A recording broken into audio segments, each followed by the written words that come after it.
Ça marche? Ouais. Je teste les micro-pupitres. Allô, allô, ça fonctionne? Ça fonctionne toujours? C'est? Vous pouvez pas faire aussi fort sur le pupitre que sur le mort, c'est ça? Ça marche? Ouais, faut parler le micro sur le menton. Ok. Ouais, ok, très bien. Bonjour.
Et un.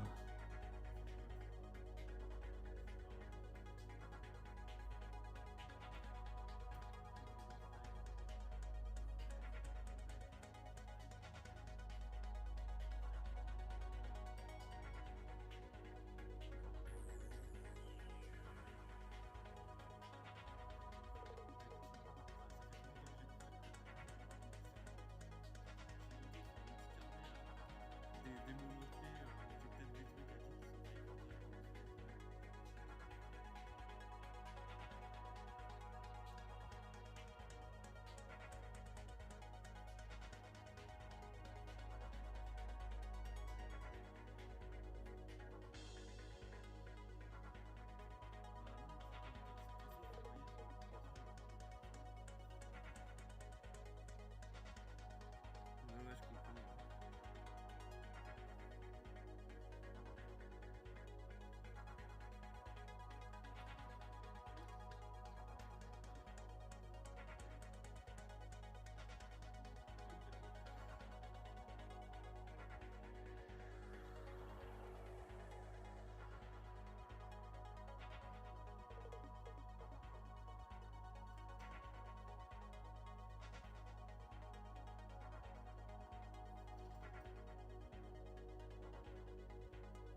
Vous me dites quand on y va.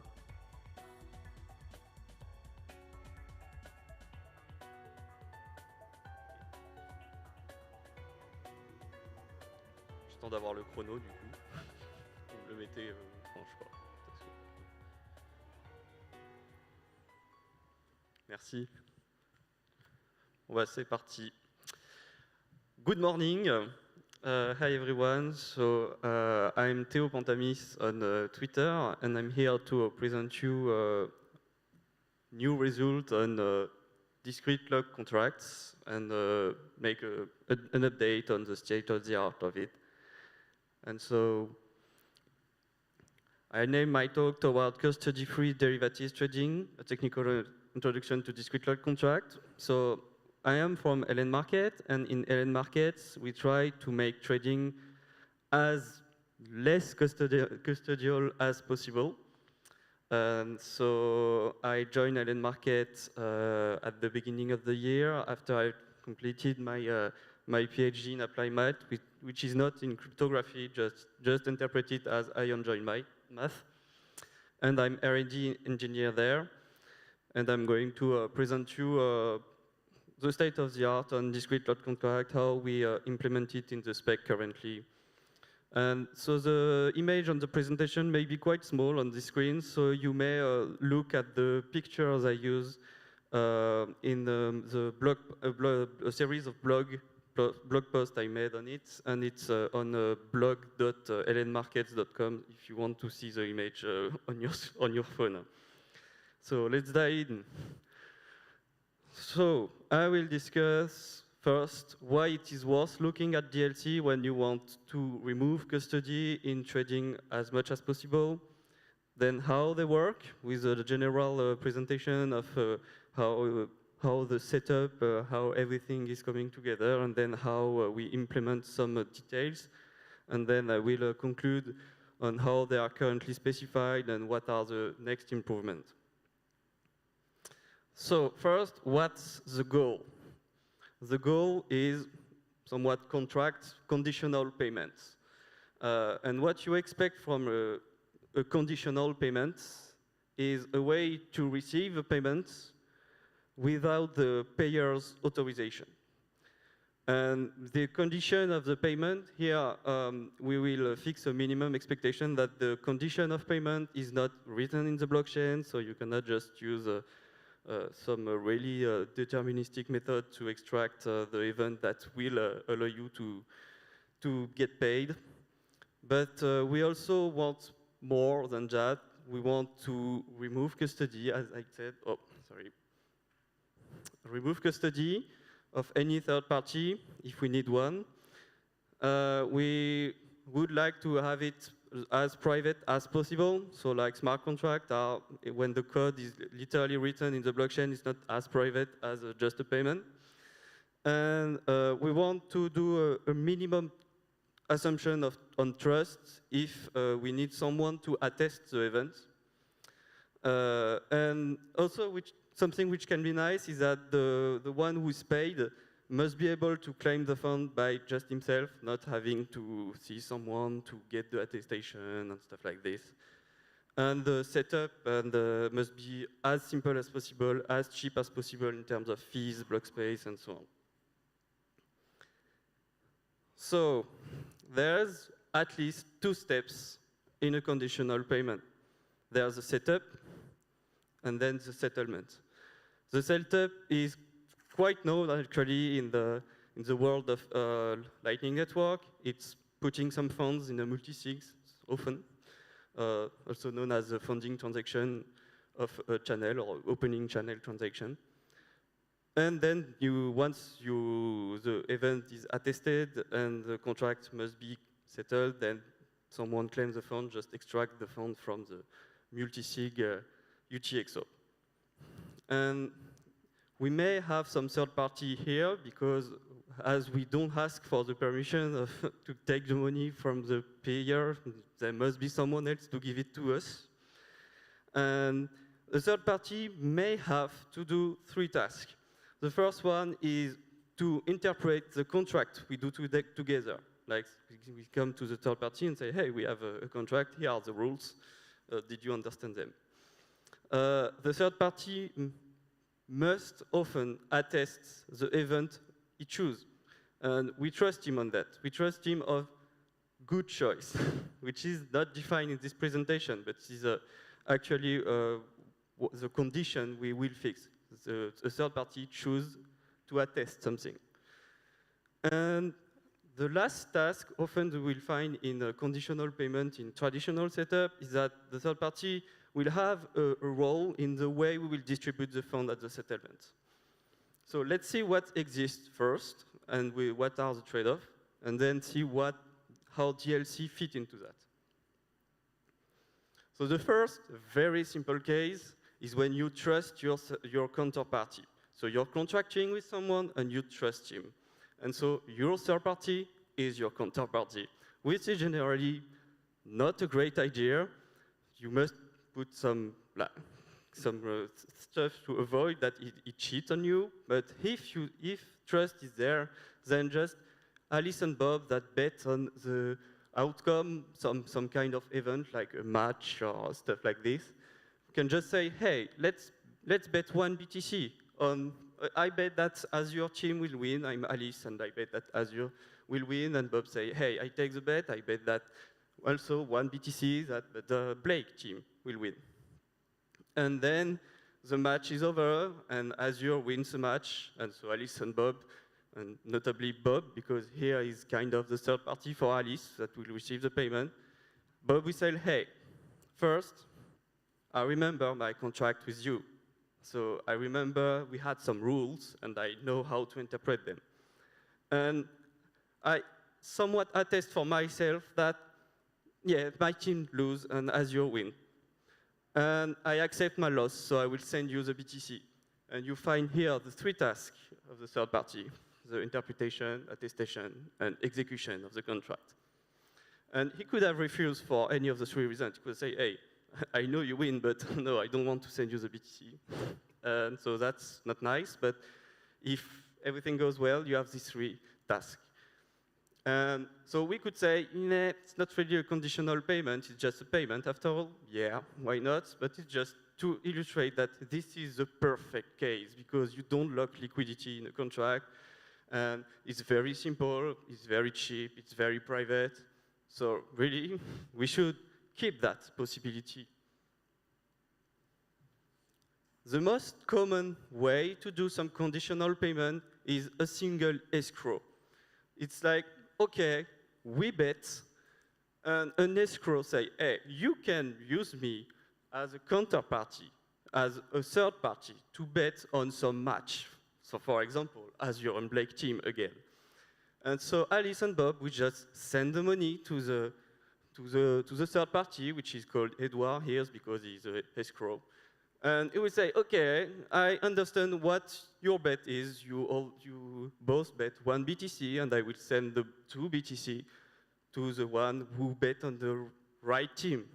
And then the match is over, and once again, Azure wins. I love Azure team. And Edward will just send the 2 BTC to Alice, which means that she won 1 BTC. But here you see that you must put 2 BTC to go through this contract. Obviously, there's a lot of risk in that. Edward could just say, hey, I don't exist anymore, so I will not settle, I'll just keep the money. So this is not nice. And obviously, this is bad, but it has some great advantage. You can have contract with a lot of parties together, more than 2. It's literally what exchanges are doing. So you use it every day. And also, in terms of privacy, it depends. If the escrow is doing address reuse and bad stuff and just want to dox all your contract, he can. So there is a slight improvement, is to say, okay, the escrow don't have all the funds. We just do a multi-sig, 2 or 3, so that Alice and Bob can claim the fund by themselves if they agree. So the escrow cannot just steal the fund without cooperation from one of the 2 parties. But still, he can steal the fund with the counterparty, with one of the contracting party. And here it's the same. you can try first to settle cooperatively, and Bob can interpret, attest, and execute the contract correctly. And if it does not cooperate, then you have to ask to the escrow to do the same, and you hope he will do it. Also, something you can do always is to have a pre-signed transaction with a time lock, which is well after the event should happen, so that you can always unlock the fund. And here it's possible for Alice and Bob to do that before sending the fund to the multisig with the escrow. So, what do we have here? We have all these three first cases, and the GLC are below. And so when you trust your contracting party, you don't really fit the case of conditional payment because you need his authorization to spend the fund. So yeah, not good. But on other aspects, it can be nice because it's very private. You don't have to call the third party to make the setup and the settlement. And yeah, you can do that today, obviously. And then you have the both escrow case, and obviously the issue is, again, custody. While in the cooperative trust between parties, at worst, the contract is just cancelled. The guy just don't send you what you earn, but you don't lose fund. But in the case of escrow, stealing is possible. You can lose funds, really. It's not just a contract, it's funds you will lose. And the fact that you don't have custody implies a lot of bad things. For example, you cannot just claim the fund alone. It's not possible. And sometimes cooperative settlement is possible, sometimes not. And because you use some weird script and someone else is implicated in the execution of the payment, then he can reveal your contract on chain. So privacy is not good. And you always need the escrow to settle. And what is nice with GLC is that there is no custody. It's just a multisig with both party and no other third party. And this is nice because this allows us to have a setup which allows the PE to claim the fund alone. And the cooperative settlement is always possible. It's private because it's just a simple multisig 2 of 2. It can be hidden in the musig. And the only bad thing, it's not bad, it's just me, is that you need to call the third party at setup because there is something that must be announced by the third party to allow you to make a contract with this attestation. And yeah, lastly, there is some kind of crazy cryptographic setup, which is what is called BLS signature, which allow to resolve this case, but it needs new cryptography, so we won't use it for now. So how the GLC can do that? So the main thing is that we remove the duty of the third party to interpret and execute the contract. The setup of the contract allows the party they use the interpretation of the rule in the setup to enforce some transaction the fund to be claimed in some way using the attestation of the third party, but it's not the third party that give you, that say, hey, you can have 1 BTC from this output, for example. And the third party is not the one doing the transaction, so it's not the one executing the contract. So the third party is only attesting something. It's choosing, hey, this happened, because why not? That's what I claim, and you trust me on that. And so we call the third party an oracle. And the setup of the main thing that will happen is that the third party, which is called Olivia now because she's an oracle, is that Olivia will say, hey, everyone, I will attest something, so use me for that. And she will give a way for the two parties to compute some kind of public key. And in fact, Olivia is just giving a set of public key and is saying, this public key, if this happens, I will reveal the private key of it. This is exactly what Olivia is saying here. So I will detail more on that later. So the setup. The most powerful thing is here. first, we will create some off-chain transaction. So there will be a lot which are called contract execution transaction. So that the party, the two contracting party, without third party, can execute the contract. That's literally the name. And they will exchange signatures of this such transaction. But they will encrypt the signature somewhat. I say encrypt, it's not really encrypting, but they encrypt the signature so that you can only decrypt them with the private key that will be revealed by the oracle. This is the main idea. So here you can see the party saying, hey, we will use this address to fund our contract, which is a multisig 2 and we create some contract execution transaction. Here there is only two possibilities, so there is two. And then we will exchange signature of it. But it's a bit weird because we will encrypt them with a weird method. And this is what I describe now. This method is very fiable witness encryption. And this is a way to encrypt something and at the same time allow the other party to prove that the thing encrypted, it has some property. It is a witness. A witness is for signature. And the thing is, if I give you an encrypted signature, how you can check that the signature, once you will decrypt it, is valid? And you must have a way to do that. And this is what very fiable witness encryption achieved.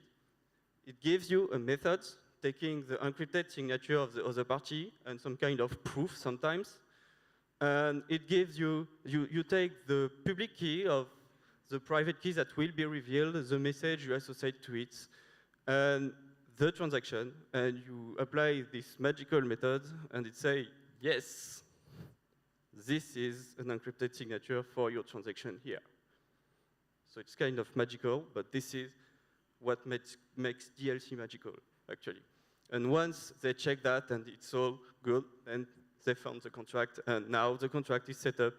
There will be something at the end when the event is attested. They will be able to claim the fund according to what they bet on. And the settlement is actually very simple then.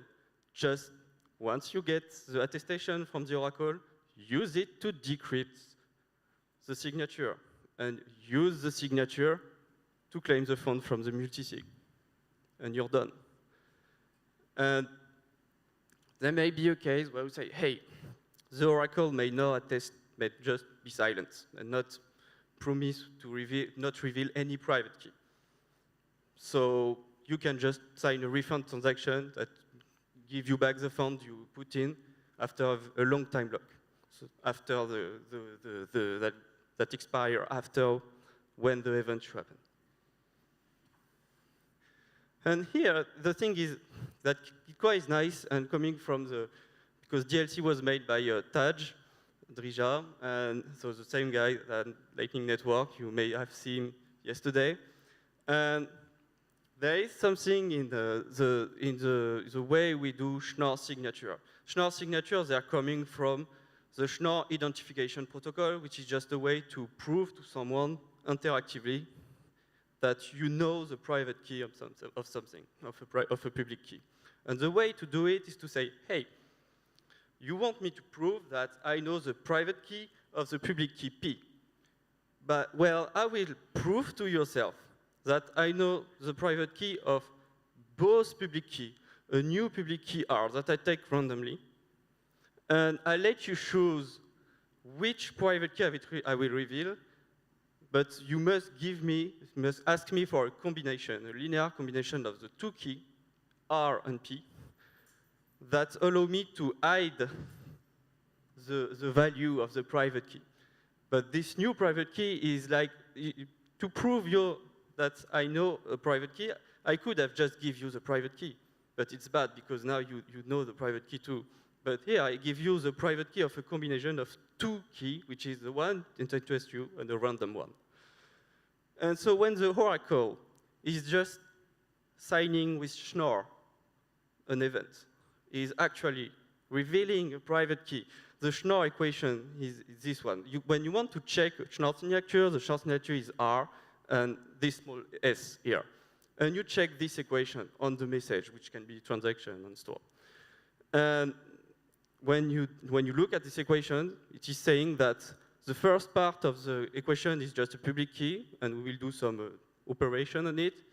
And the second part must be the private key of some public key you can already compute. So a short signature here is just a way to derive keys. It's not really signature. And actually, there's some discussion about, hey, this is quite embarrassing to have R here. It's actually very necessary in case of signature scheme, but here it's not signature, it's key derivation. So we could remove it to allow aggregation, to make aggregation non-interactive for user. But hey, that's not in the spec for now. So since the Juja proposal, there was some improvement, because in Juja proposal, the idea was to take the public key that will be for which we will have the discrete logarithm, the private key later, and tweak the address by which we will receive the fund with this public key, so that you need to prove that you know the private key to claim the fund. But this requires another transaction to claim the fund after, which are two transactions to settle the contract.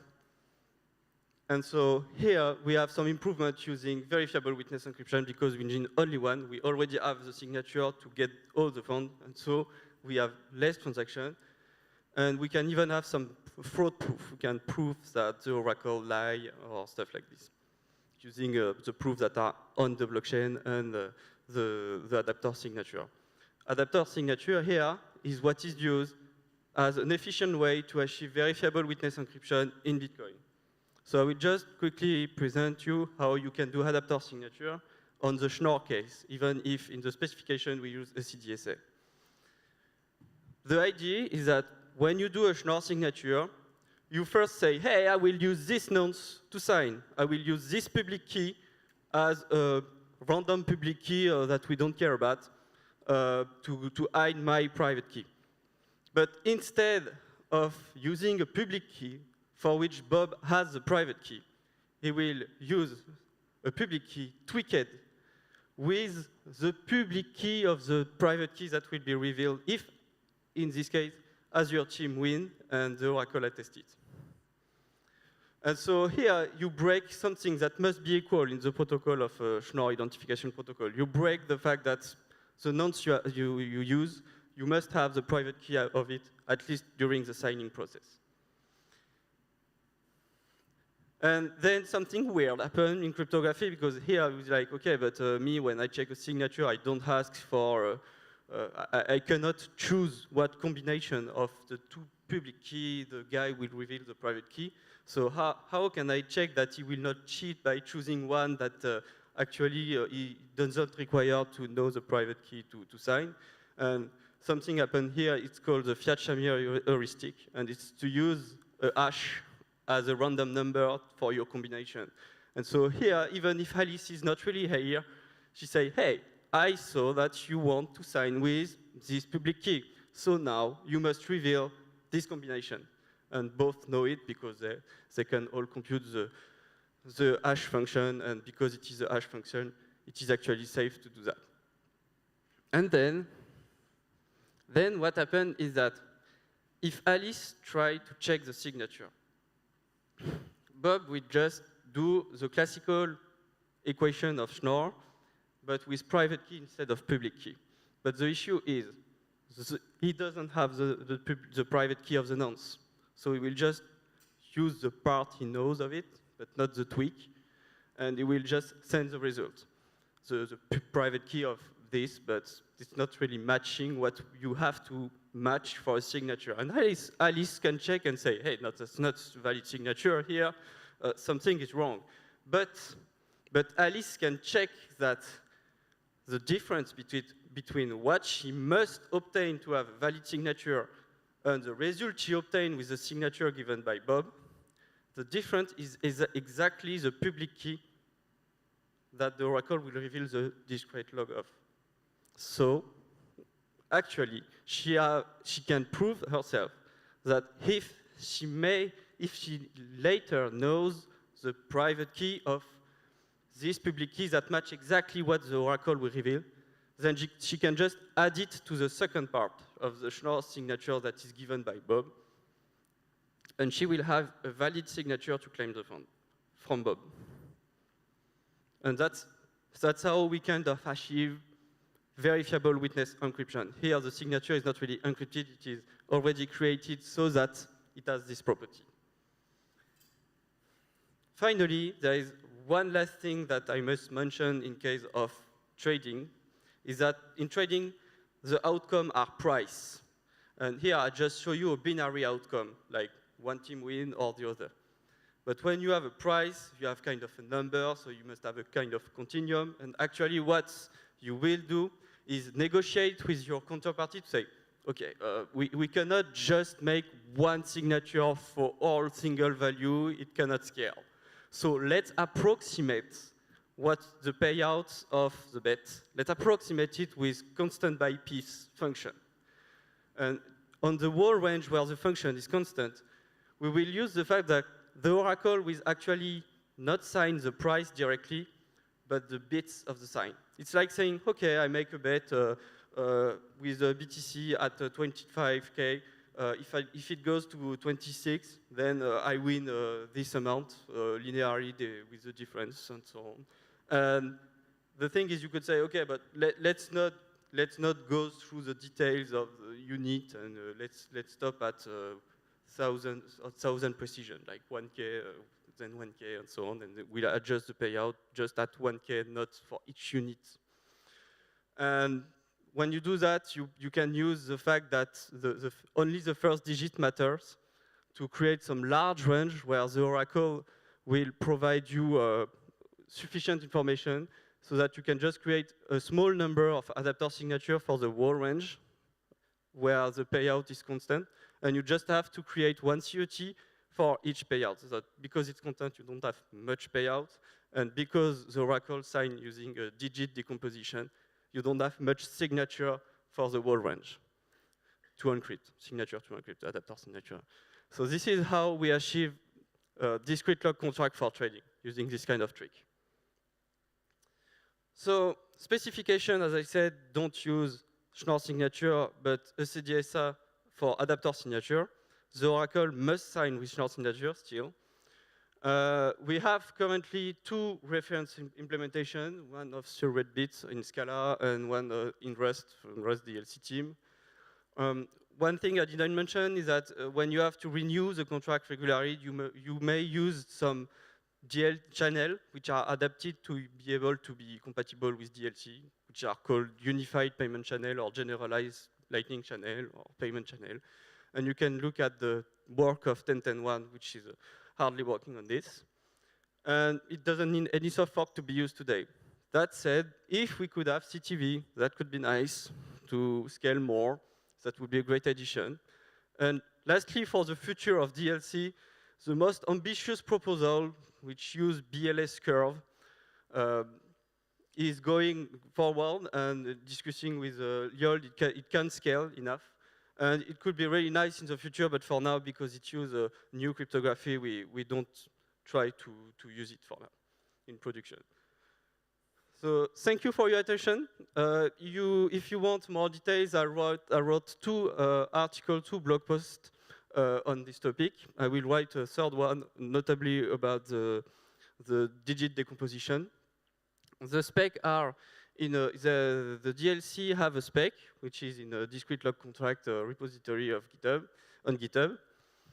Don't hesitate to look at our exchange, LN Markets. We do some trading. Yeah, okay, it's bet, but you can use Lightning Network to withdraw and deposit as fast as possible. You only need to deposit when you open the position. So it's quite fun to use if you want to have some fun with some adrenaline with the price of Bitcoin.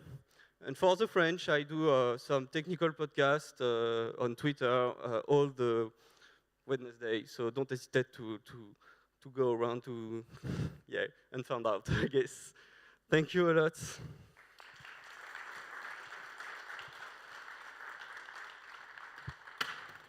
Well, we just have 1 minute of questions, so if there is one, I can take it, but it's like very short. Is there one question? Okay, thank you.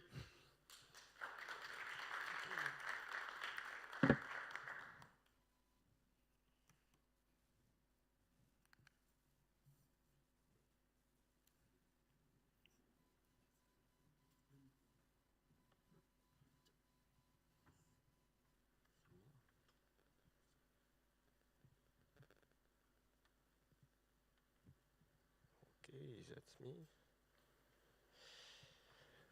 Okay, so hello everyone. Very happy to be here. It's my fourth edition of Surfit Bitcoin. I was here in 2020 with the COVID and nice times. Um, and yes, I'd like to thank the organizers for having me again this year. And the subject I will talk about is ordinal, so way more light than the previous one. So yeah, so I will talk a bit about technical aspects, but to me the most interesting part in ordinals today concerns the social aspects of it, because as some of you may know, we already had many attempts before of doing NFTs and even today fungible tokens on Bitcoin. Um, I will present myself a little bit. So I'm Gilles. I'm interested, not that involved in ordinals, but very interested in the subject. Because of my background, I founded a company like 7 years ago using up return to timestamp data at scale with Miracle Trees. So we've been doing that for 4 years. And so the subject of using Bitcoin for other things that financial transaction always always been interesting to me. So I studied the subject, and I will talk about it today. So the summary. So I will describe very high level what is ordinals for the people who don't know, and then I will also explain the social impact of ordinals on the Bitcoin ecosystem. Um, that's the most interesting part, pitfall, as usual. And then I will conclude with a conclusion of the future of ordinals, if, whether ordinals will be here in several years or not. And that's it. So let's start with what is ordinal. So the first thing to know, it's you have two things with ordinals. You have the ordinals theory, which assign one number to each sat ever existed. So the 2.1 quadrillion sats all have a number. And then you have the inscriptions. The inscriptions, which is linked, obviously, with the ordinal theory, who allow you to write some arbitrary data in the time chain. So the invention of ordinals is like maybe 1 year or 2 years ago by Casey Rodarmont. And what's interesting to know is the goal of the creator with ordinals. It started with art. Actually, Casey was liking digital art in general, and seeing all the NFT space in the Ethereum ecosystem. And as a Bitcoiner, as a Bitcoin developer, he wanted to do that also with Bitcoin. But at first he started to play with Ethereum, but at some point he decided to stop because it was too hard it's not solid enough on this protocol to work. So he decided to create a new protocol, allowing him to put some digital art in the time chain. It's important to know that because today ordinals is not about art anymore. Actually, not in majority. The majority of inscriptions are actually fungible tokens, and the data inscribed is text, so it's not very arty. And it's interesting to see that today the original creator stepped back, and another one took the leadership in the ordinal repository. So to run ordinal, you have a software exactly like Bitcoin Core. So there's one implementation of the ordinal protocol. It's called the ORD. And you run it with a full node. And then there are a special index, a very long phase. Actually, it's very painful to run it on your own. And then you can actually interpret some scripts associated to some ATXOs and extract the data from the time chain, actually. So it started last year, but the mainnet was in February. And we can see some metrics. And even I know the majority of Bitcoiners are kind of dismissing ordinals. In fact, today, the half of the Bitcoin transaction are ordinals transactions. So you have 26 million inscriptions, and people paid almost 2,000 BTC of fees for ordinals. So with those metrics, you can see that the number of inscription is high, and the number of BRC20, I will talk more later about BRC20 transaction, are the majority of the inscriptions. So yeah, even today, we still have half of the Bitcoin transactions ordinals related. So in terms of fees, it represents, interestingly, like 20% something today of the fees of the protocol. Many reasons for that, but the greatest impact we have with ordinals on the Bitcoin network is the mempool. You may have witnessed some raise of the fees recently. So you can see the start of ordinals in like February 2023. We had a great spike, then the mempool cleared, then another great spike, then the mempool cleared again. It took like 2 months of that. And then we had the real fee event around April with 300 sats per VByte, and it was very, very expensive to make a transaction at some point in the beginning of May. So you pay like $100 for a Bitcoin transaction. And it was not really nice for regular Bitcoin users to have this kind of fees, especially when, if you look, this is 1 year. If you look the first part of the graph, we only had this fee event around October, I think. It was all about Binance consolidating UTXOs, but it was very short and not that expensive.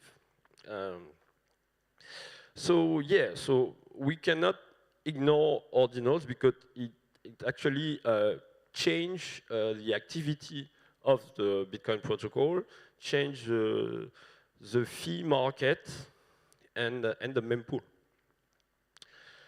So ordinals, I started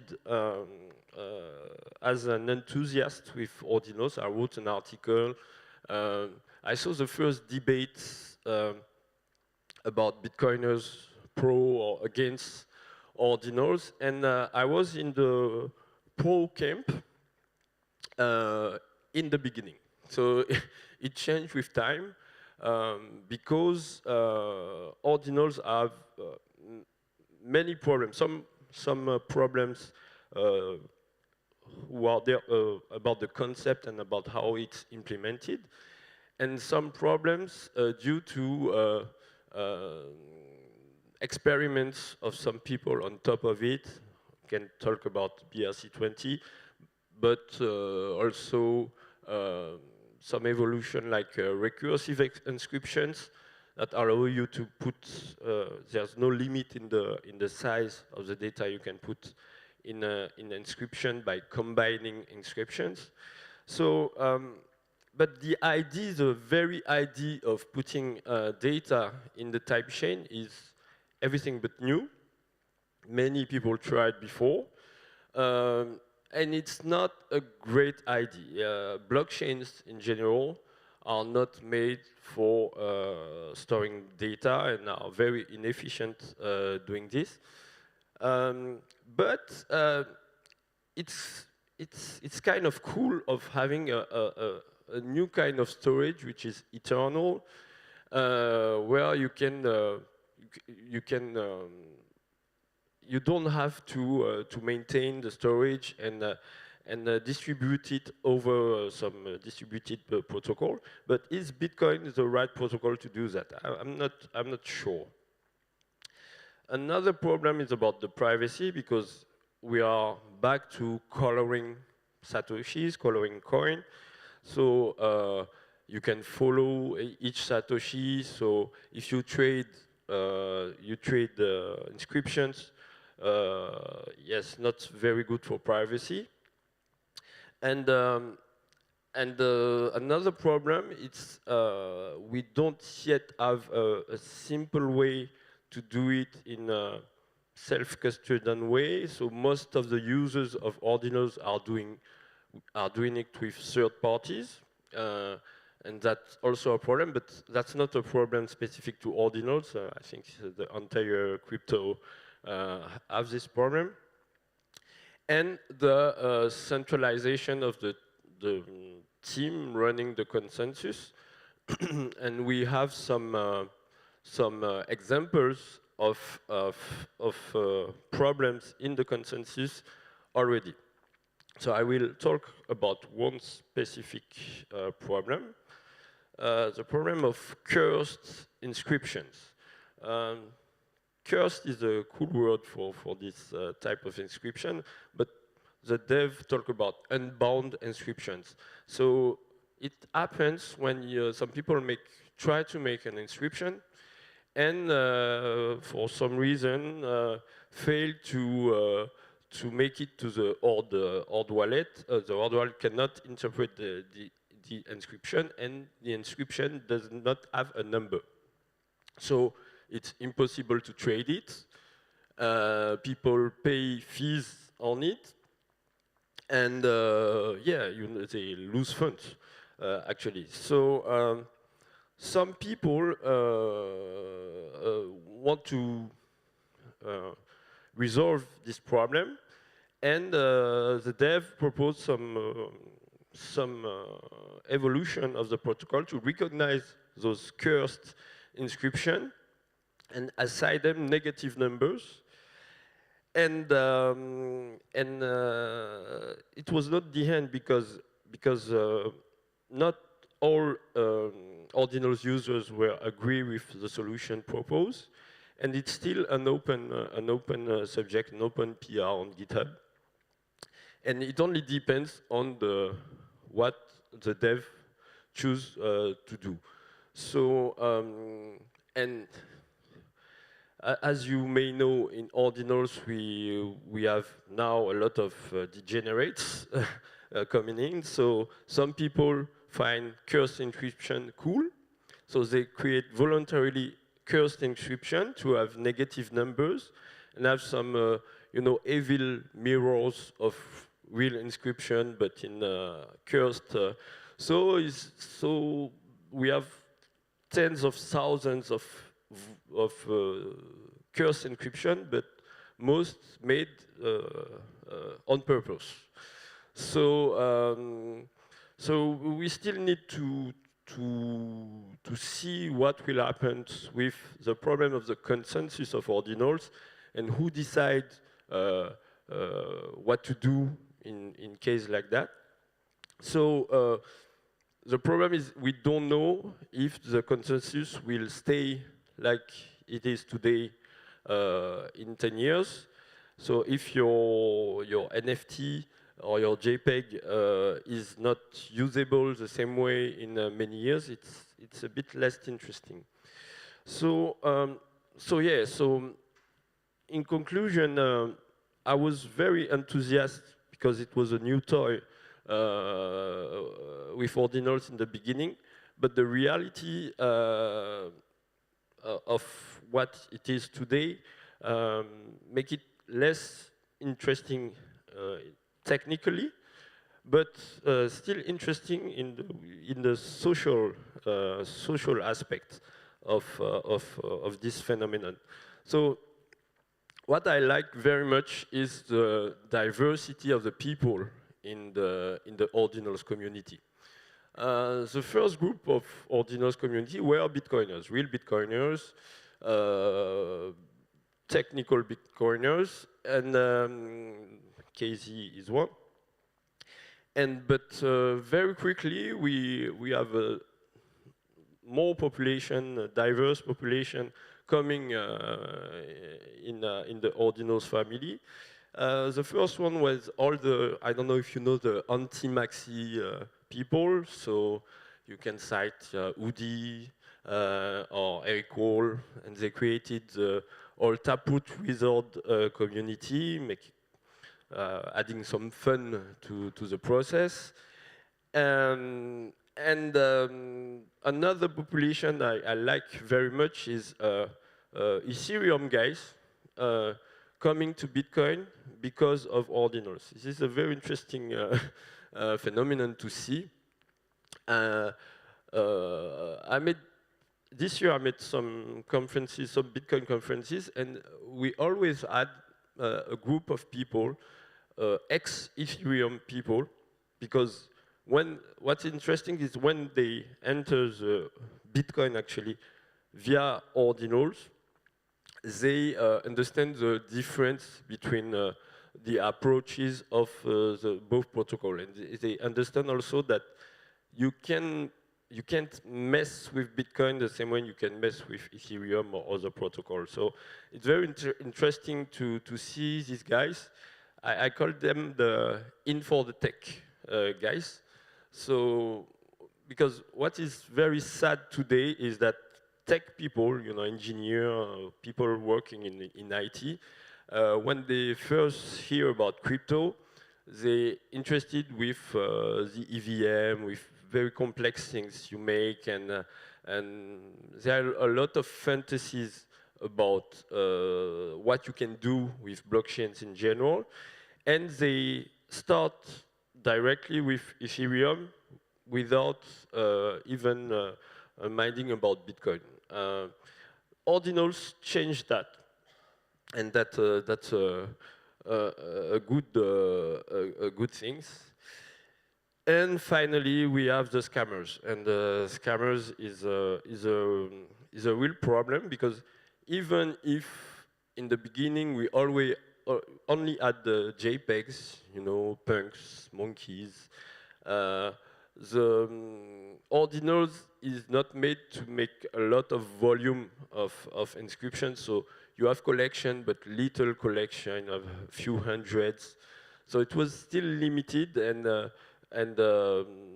it was still art, even if you can discuss about the quality of the art, but still art. But then happened BRC20. BRC20 named after the famous ERC20 standard in Ethereum for doing fungible tokens and not fungible tokens. So it was actually the Pandora box of ordinals, even a black swan event for me, because it allows people to mint a lot of tokens, trade them. So all the speculation, I don't have anything against speculation per se, but today what we see is that this is the majority of the ordinals activity today, and most of those tokens are scams as usual in crypto. So yeah, that's a big impact, because with Bitcoin and actually with shitcoins, we've used to have all the scams migrating to those chains and leave Bitcoin kind of virgin. It was not the case back in the days, but now the majority of scam and scammers are going to Binance chain or whatever chain, but not in Bitcoin. But with ordinals, they are back, and that's not the good news. So yeah, so ordinals, even if not really interesting in terms of tech, and especially in terms of durability of the protocol, to me, is very interesting, because you have all this social education of people here for different things, most of the time for the grid, and it's cool. It's new activity on Bitcoin, new debates, new dramas. So yeah, but we have other dramas. You have BIP 300, for example, drive chain. So Bitcoin is always full of drama. I like it. So so my conclusion is about the future of ordinals. Even if today the majority of the half of the Bitcoin transaction are actually ordinals transaction, the global volume, if you see, for example, you have a platform, you have exchange of NFT marketplaces, and you see the volume declining. In the overall NFT activity is also declining. So you can be pessimistic about what will happen in the coming months for ordinals in terms of adoption activity. But I see a possibility in with bull market, not null market, sorry. In the next bull market, maybe we will have a bounce in it, because it's always like that in crypto. You have a test pump phase, you know. It was for the NFT. It was already the case. NFT actually really started by 2016-17. Some people remember CryptoKitties, who took down the Ethereum network with like 3,000 users. It was in 2017. It was the NFT test pump for me. The real pump was like the last bull market, where NFT really explode and interest reach the general public. So I see a possibility for the next bull market for people a bounce in the interest and another pump. But the problem with a lot of activity with ordinals, it's the mempool. So will it be compatible with real bull market, with people wanted to make real transaction, real financial transaction? I don't know, but it's possible. So another thing about ordinals and its future is looking at the past. Some of you may have seen the presentation of Giacomo Zucco in Prague. Ordinals are retarded. That's the title.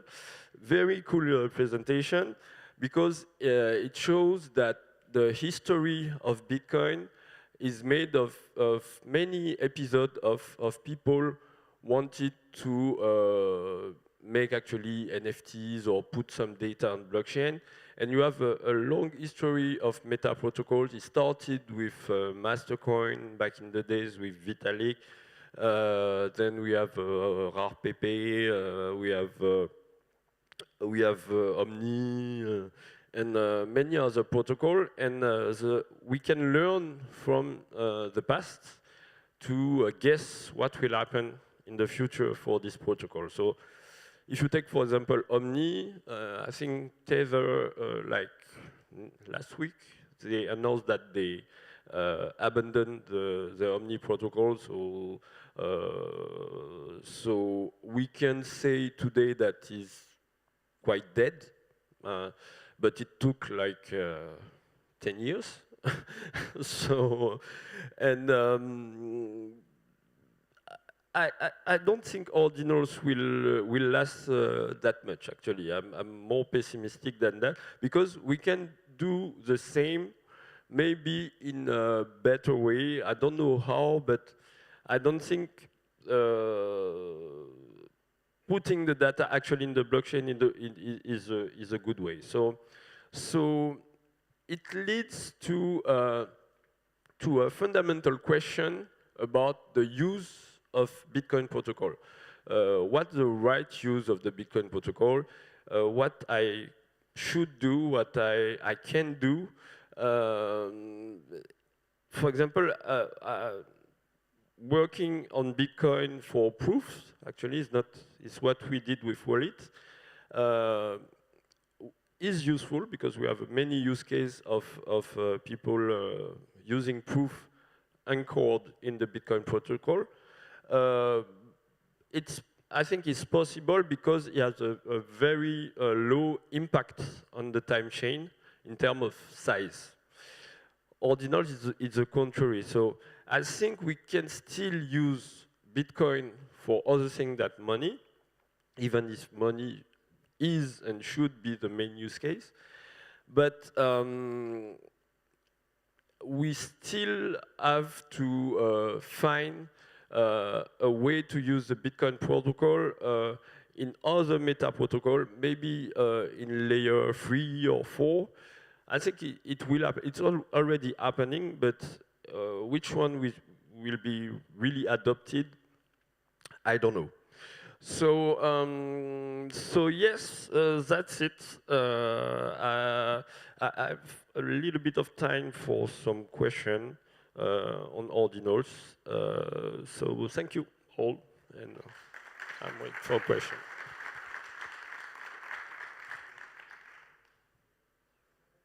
No question? Yeah. Je sais pas si. Oh, okay. You said some people create voluntarily some cursed ordinals, but yeah. What are the conditions that makes an inscription valid or cursed? It could be a lot of reason. You use some unsupported opcode, or you make a mistake in the script. The transaction stay valid, but it's not interpreted by the old software. So you have actually, even in the documentation of ordinals, they put some example of a Bitcoin script, and actually they found that if you use this script, it would be a cursed inscription because they made a little mistake. So it could be anything actually. Okay, thank you. And I also have another question is, do you think ordinals is the best way for NFT on Bitcoin, or do you think a solution like layer 3 or Lightning will take over? For the scalability of, obviously, I would think that making something like on Lightning with RGB or something, it's better, it's more scalable, it's more durable. But actually having the data inside the blockchain is a key point. So most of NFTs, even of Ethereum, of other chains, the data is not in the chain. The data is stored in like IPFS or another decentralized storage system. So ordinals is very different for that. So I kind of think it for art, ordinals it's kind of cool for art. But for all the other things, like if you have something very valuable and something that you don't have hundreds of millions of it, you can use ordinals to inscribe something very important. So, but obviously for the scalability and the user for mass adoption of tokens, layer 2 or layer 3 are the way to go. Okay, thank you. Merci, Gilles. Hello. Daniel. Yeah, if you were to inscribe one ordinal on the blockchain, what would it be? One ordinal, if you were to inscribe one ordinal. Describe one ordinal. No, inscribe. If you were to put one. Actually, I inscribed some. Yes. Okay. I played with it a bit in the beginning, and I made some pixel art, actually. But yes, writing text is also interesting. But at a personal level, it's not interesting because the data is public, and so I was playing with the protocol, but I didn't inscribe something very valuable to me. In the end, I chose not to. So yeah. So I think time is expired. So thank you guys, and see you.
Hello? Okay, it works. Yeah, how shall I advance the slides?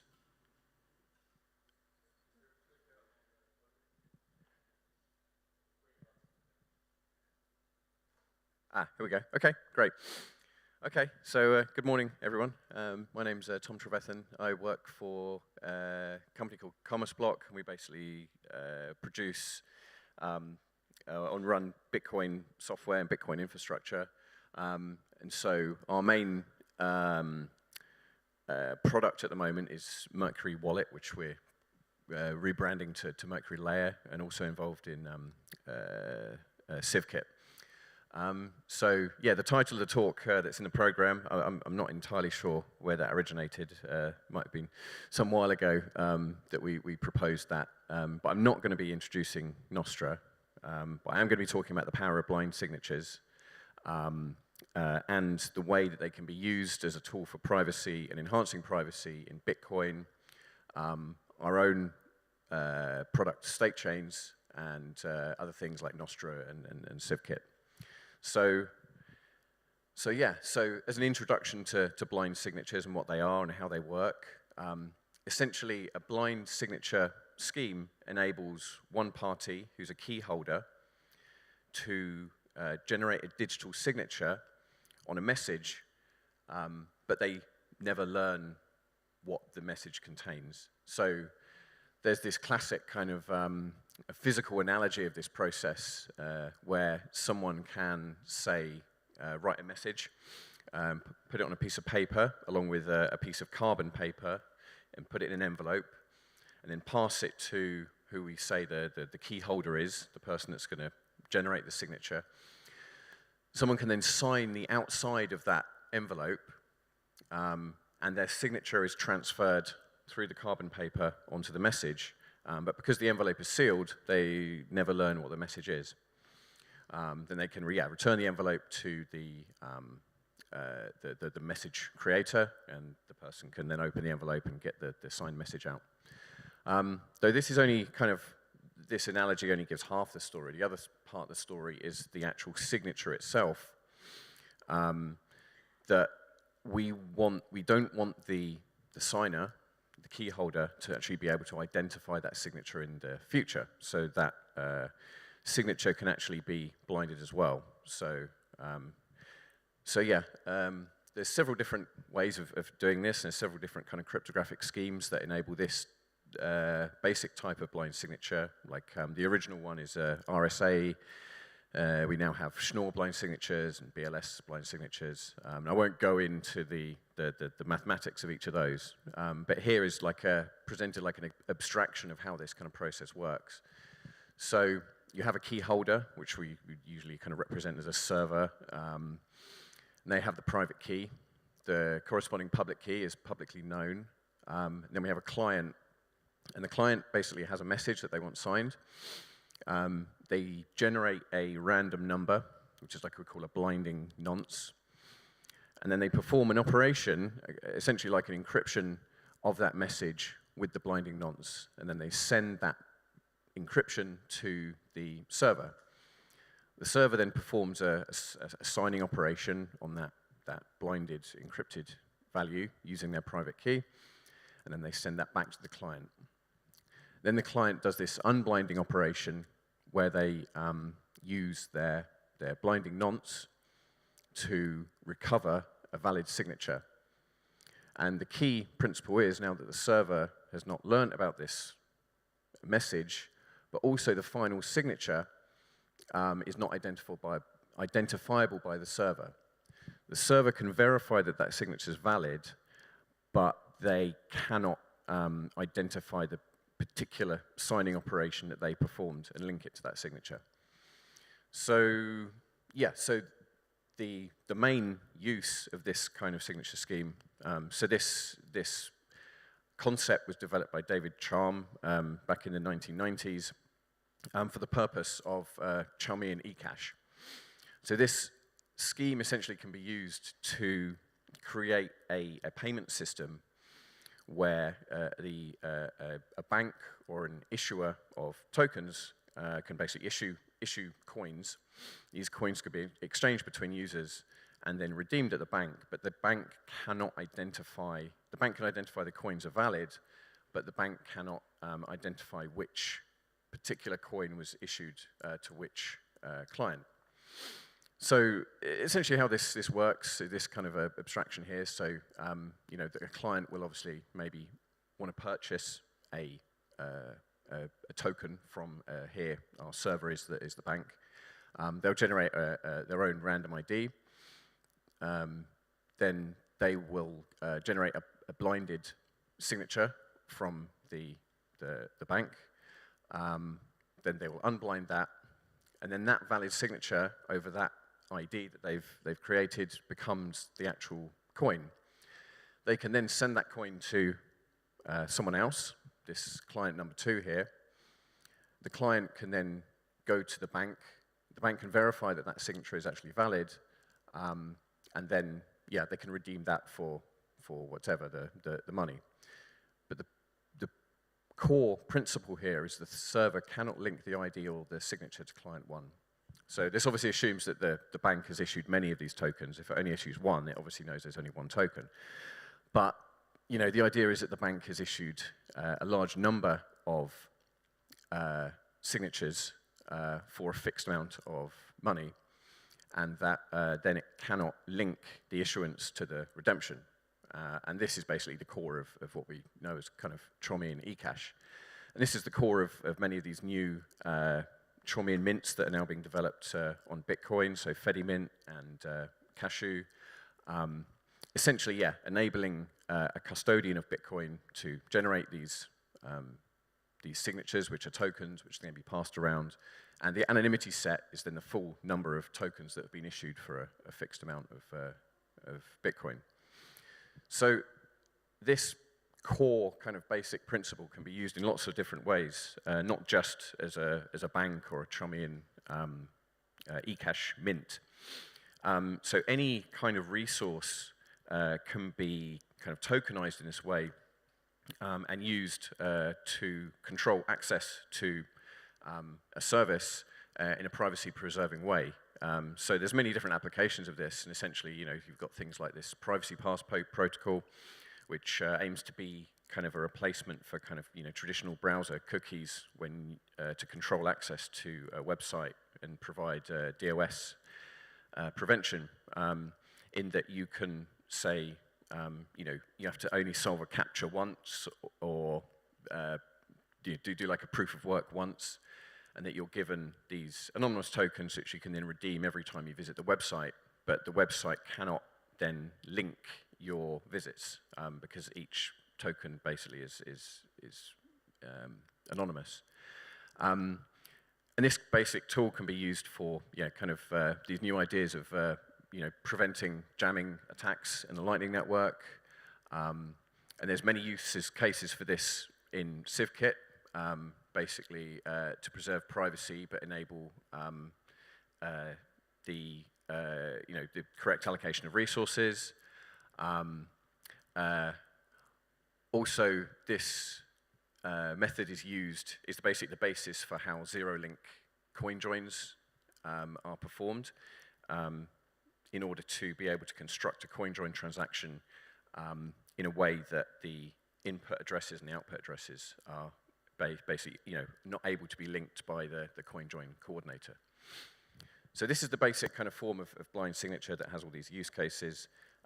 So there's another type of blind signature, which I'll talk about in terms of our own project, state chains, which involves two parties. So this is a kind of novel kind of construction. And I'll first maybe explain what state chains are and how the Mercury protocol works in order to introduce this new type of blinded signature that we've developed. So basically, the Mercury protocol is a layer 2 scaling technology. So essentially, the way it works is that ownership of UTXOs on Bitcoin can be transferred between owners off-chain instantly and with zero fees. The idea is that UTXOs are transferred in full. And a really nice kind of physical analogy of this is kind of virtual open dimes. Open dimes, the hardware devices where you actually have like a bearer asset, and so actually you're transferring the control of a UTXO off-chain. The way the Mercury protocol works is that you have a co-signer, which are called the state chain entity, which basically enforces the transfer rules. So it's completely off-chain. There's no liquidity restrictions like there is in the Lightning Network. Verification scales much better than side chains because you only have to verify the signature history of individual coins and not the entire group of coins that are pegged into a side chain. There is a trust requirement with the state chain entity that you trust them to enforce the transfer rules of state coins. However, it's not custodial.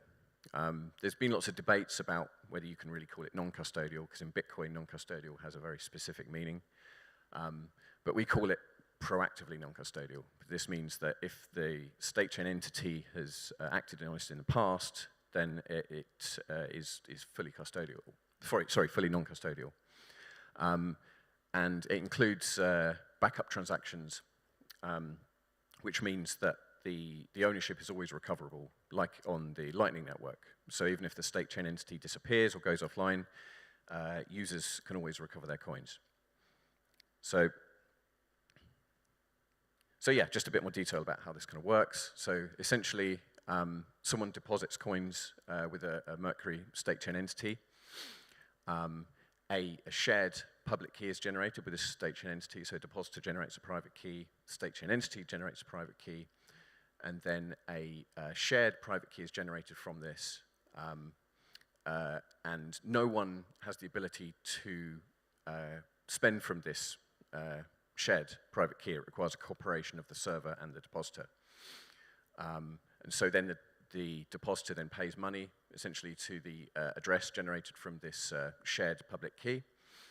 And then in order to withdraw, both the owner, the withdrawer, and the state chain entity cooperate to generate a two-party signature over the shared public key. And in the current implementation, this is like a two-party ECDSA, which is very complex kind of multi-party computation, but we're moving away from this, which I'll explain in a bit.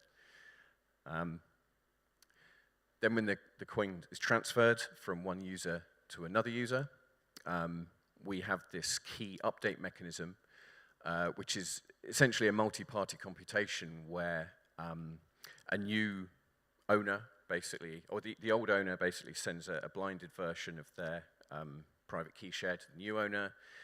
The new owner updates this value with their own key share. This blinded value is sent back to the state chain entity, and the state chain entity then updates their own key share in a way that the shared public key can now only be spent from by a combination of the new owner's private key and the new state chain entity private key.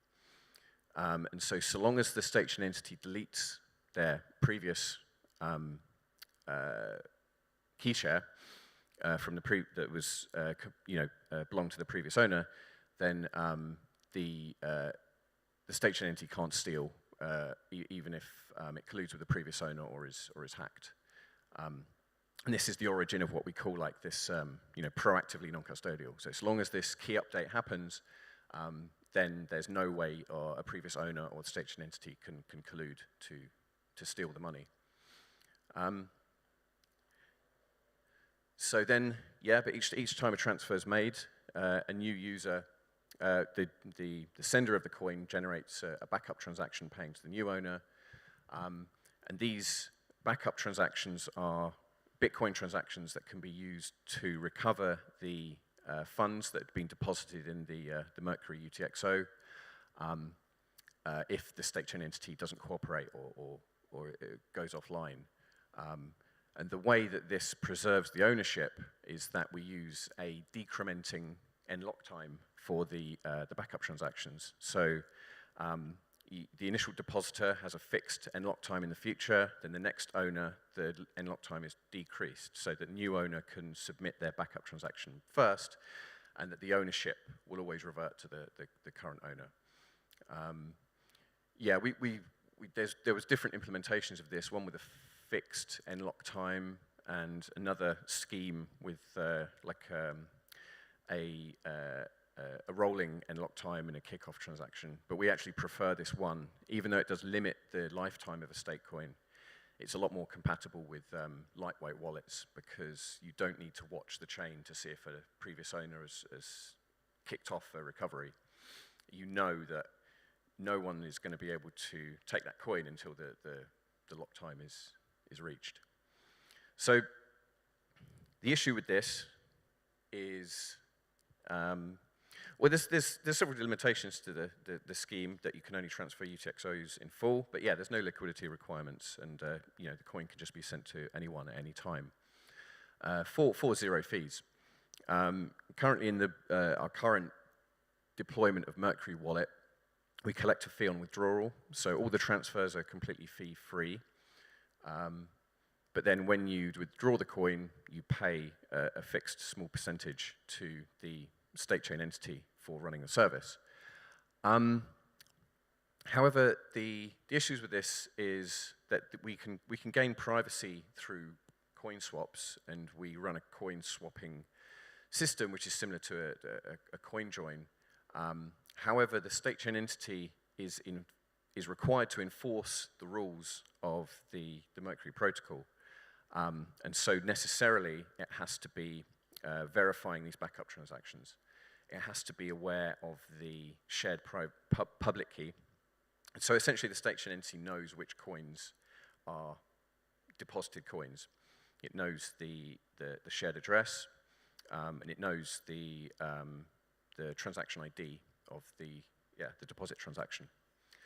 And this is a problem. We don't want to know this for several reasons. Because one of them is the privacy of the coin holders. That if they're able to transact and swap without us knowing how this ownership has changed, this improves the privacy of the user a lot. Also, we don't want to be able to know the identity of these coins. And so the ideal situation is that the state chain entity, the cosigner, basically is not doing any verification, doesn't have any knowledge of these coins, and really doesn't need to have any knowledge of Bitcoin at all. It literally is just performing a signing operation, and that's it. So this presents several challenges. So we needed a blinded two-party scheme where you can have two key shares to sign over a shared public key, but one of those key shares doesn't have any knowledge of either the shared public key or the final signatures. Also, there's several other kind of challenges. The fee collection becomes more difficult because we can't include it into the withdrawal transaction because we can't verify that that's being paid in the withdrawal transaction. And also, all the verification of the protocol must be performed client side, so that now the state chain entity basically doesn't perform any verification of any of what it's signing. But the solutions to this, that we're working close to completing now, that you pay fees in advance with a lightning payment when you want to deposit a coin. We've developed the blinded two-party Schnorr signatures, which I'll go on to describe, and that the client now verifies the full history of a coin and verifies the full sequence of all the backup transactions, and basically only needs to know from the co-signing server how many signatures it's generated, and then can check that the co-signing server has not signed anything else apart from this complete list of backup transactions, which the receiving wallet will verify that they're all valid. And the wallet is now fully responsible for expired transaction broadcast as well. So a bit about this blinded two-party Schnorr signatures that we've now figured out how to do. So this is slightly different from the original blinded signatures I described, where you have essentially one key holder who blindly signs on behalf of a client. So we now have a shared key, so basically the client and the server have keys, and both keys are required to generate a signature, but we don't want one of these key holders, the state chain entity, to learn either the full shared public key that it's signing over, the message, or the final signature.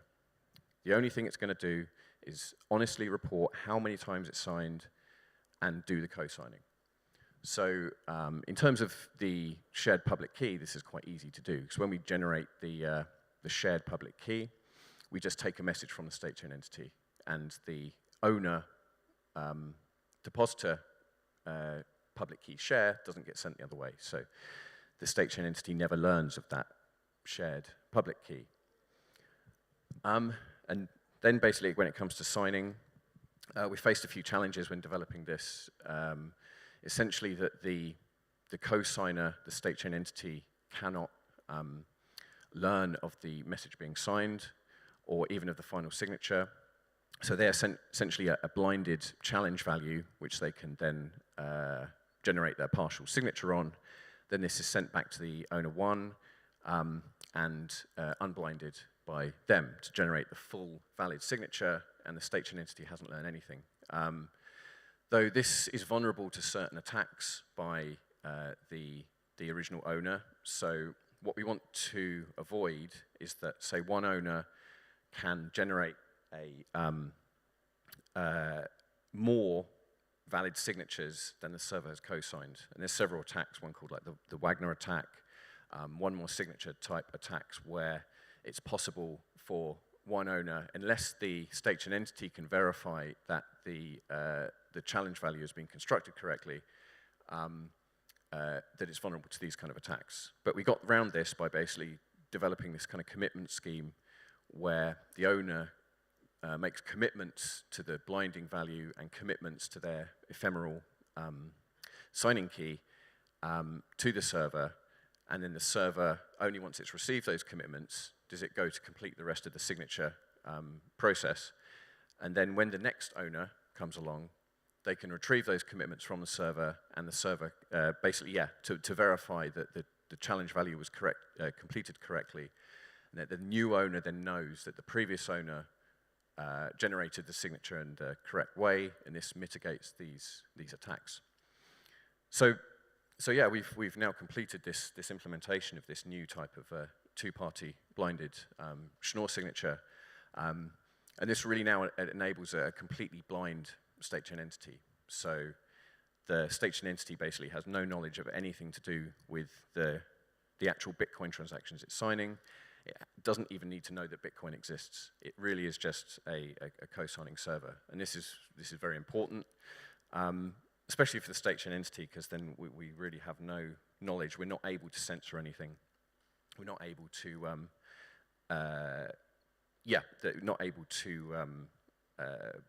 have any knowledge of the transactions that are actually being co-signed for.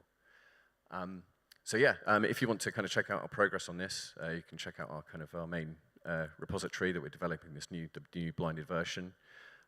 We're developing a WASM Rust client that's going to be very easy to integrate with other existing wallets that want to use this protocol. And check out our Telegram Mercury wallet for discussions on this. Yeah, okay, that's it. Thanks, guys. Cheers.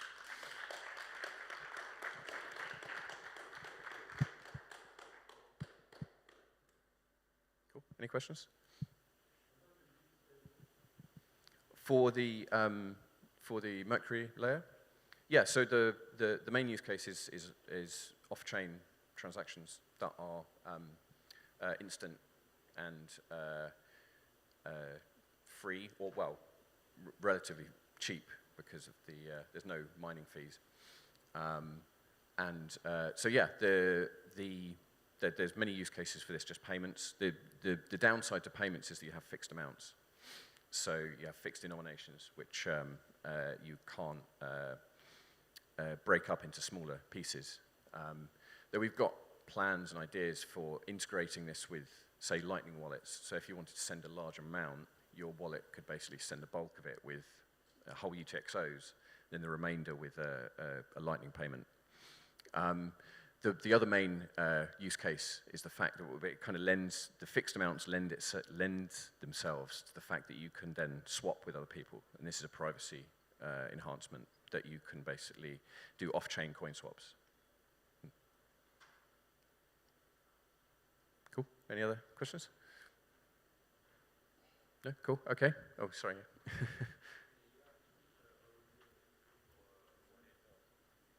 Yeah, so currently we have a Mercury Wallet, which is a desktop app that works currently. This is the unblinded version, but yeah, it works currently. You can download it from mercurywallet.com. Basically, has links to the desktop wallets, yeah, which allows you to deposit coins, withdraw, and has swapping features as well. And yeah, the newer version, but I mean, we're probably going to depreciate this version in the next few months as the new blinded version is completed. So, cool. Cool. Okay. Yeah. Cheers, guys. Thanks.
just my computer.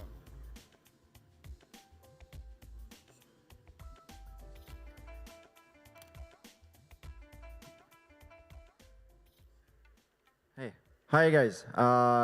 My pleasure to be here. Second year at Surfing Bitcoin, back in Biarritz. I'm thanks. Sorry. Thanks to respect privacy speakers. I'm quite constraining here, but I appreciate it. Thanks. I'm Antoine Riard. I've been working on Bitcoin Core, Lightning, Covenant, software exchange, and today I'm going to talk about a new project, which is about peer-to-peer markets.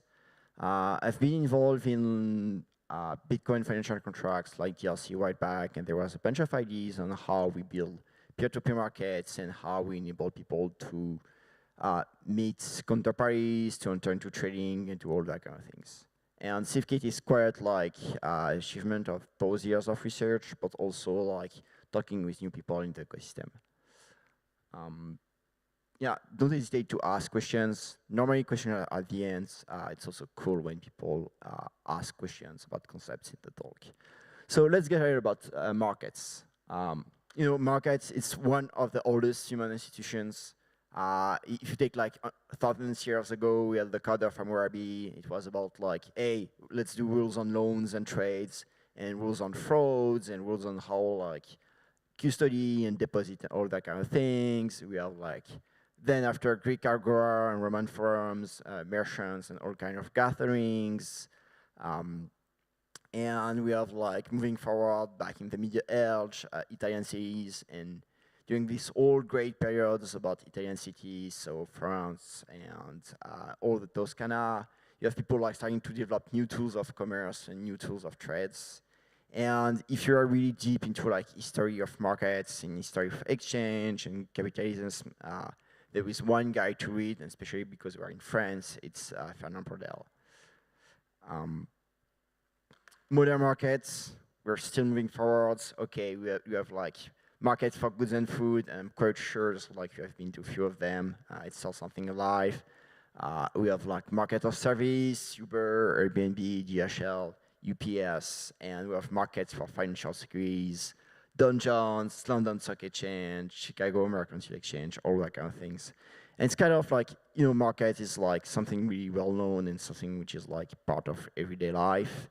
And big question is like, how do we build like Bitcoin-like market infrastructures? And it was funny enough because like when I was working on this talk and was working on all like SafeKits, I went back deep into like the early days of Bitcoins, and it turns out like, in fact, in Bitcoin Core, which is like the main client that everyone is using to secure your coins, or I hope so, we had at some point like peer-to-peer markets message. It was very ugly. It was not a finished features, but it was something which was part of the original clients. And Satoshi was trying to implement like this kind of eBay-like features, trying to have like this publish subscribe message, trying to have some kind of ranking or review systems, and really trying like to have like this peer-to-peer economy. I mean, back in 2010 or 2011, it was very early. Bitcoin Core was a piece of shit, and it was not necessarily like the good timing to do it. So moving forward, why is SafeKit? SafeKit is a peer-to-peer electronic marketplace based on a series of protocols. The first one is Nostr, which is like one of the most novel, I would say, software or artifacts in the peer-to-peer space. Nostr is like super dumps. You do have Alice, a client, you have Bob the relay. Alice is sending events to Bob. Bob is going to start the events for a given times, and then Carol shows up online, and Carol is another client, and she knows about Alice because she's friends of it. And Carol is going to send a subscription request to Bob. Bob is a Nostr relay. Bob's received the request, and then Bob is going to send like all the events of Alice back to Carol. What are the advantages of Nostr? Well, Nostr is like, it's cool because like the protocol is simple. It's JSON, open JSON data format, which means it's kind of like really cheap to move from a relay 1 to a relay 2. All the events are like signed by the issuers of the events. So Alice is going to sign all her events that she's going to send to Bob. There is a, you know, like the user is owning its own identifier. It's not like a Facebook account or like a Twitter handle, where at the end of the day, the handle is owned by the platform. Here it's completely different. It's pub keys, and you own your pub key as long as you own the private keys, but don't lose the private keys. Like same on Bitcoin. And it's an open network of relay. There is like, you know, there is no authoritative or root servers like we have like with DNS. It's like some kind of mesh announcements where I can say, hey, this is like the relay I use, so please, like, if you want to subscribe to my events, use like this list of relay, and you share like and you like disseminate or like seed those events across the network. And it's dumb simple, like compared to, I don't know, any internet of Bitcoin protocol. It's very simple. So based on Nostr, Nostr is like, it's live, it's a real network with people building new applications day by day. We're using Nostr as a foundation or skeleton to build a safe kit and have like Nostr nowadays like hosting order book. What is an order book? It's just a dumb collections of products or offers. So let's say Alice would like to sell her shoes, like a new collection of shoes, like she's making herself. She's going to disseminate those offers to Bob, which is OLA, and then Bob is going to publish all those shoes offers to all like the subscribers of the OLA, so Carol, Dave, Eva, and among the three of them, someone is going to be interested to enter into the contract and enter into the settlement phase. There is a way we have been working on to like have an alternative disseminations of the offers, because Nostr is dumb simple, but also current Nostr privacy doesn't work well, or it's not as sophisticated as one would wish. In this context, like in the context of safe kits, market order can be like embedded in Onion and sent across an Onion network. And it's pretty cool because in Bitcoin we have already one Onion routing network, which is the Lightning network itself. And Onion routing has been part since the early days of the Lightning, and this is what you use to route HRC. Very recently, you had some kind of upgrades, like increasing the size of the onions, so it's quite cool for what you're doing.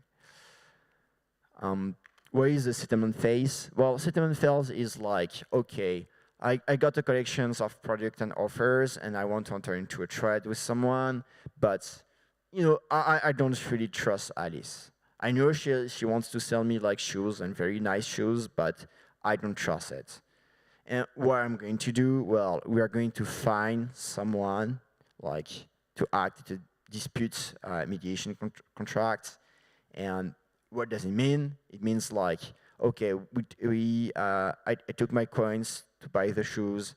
I send the shoes, send the coins in 2 or 3 Bitcoin scripts based on check multisig, or based on checksig add if you want to be fancy and use taproots, or even use like native taproot, like things like music2. And so you have like, I send my coins in this address, and this address is like, there is no real control, but it's a conditional payments. And in these conditional payments, like Alice and Eva, the escrow, can sign to unlock the funds, or Bob and Eva, the escrow, can sign to unlock the funds, or Alice and Bob can sign to unlock the funds. And it means like,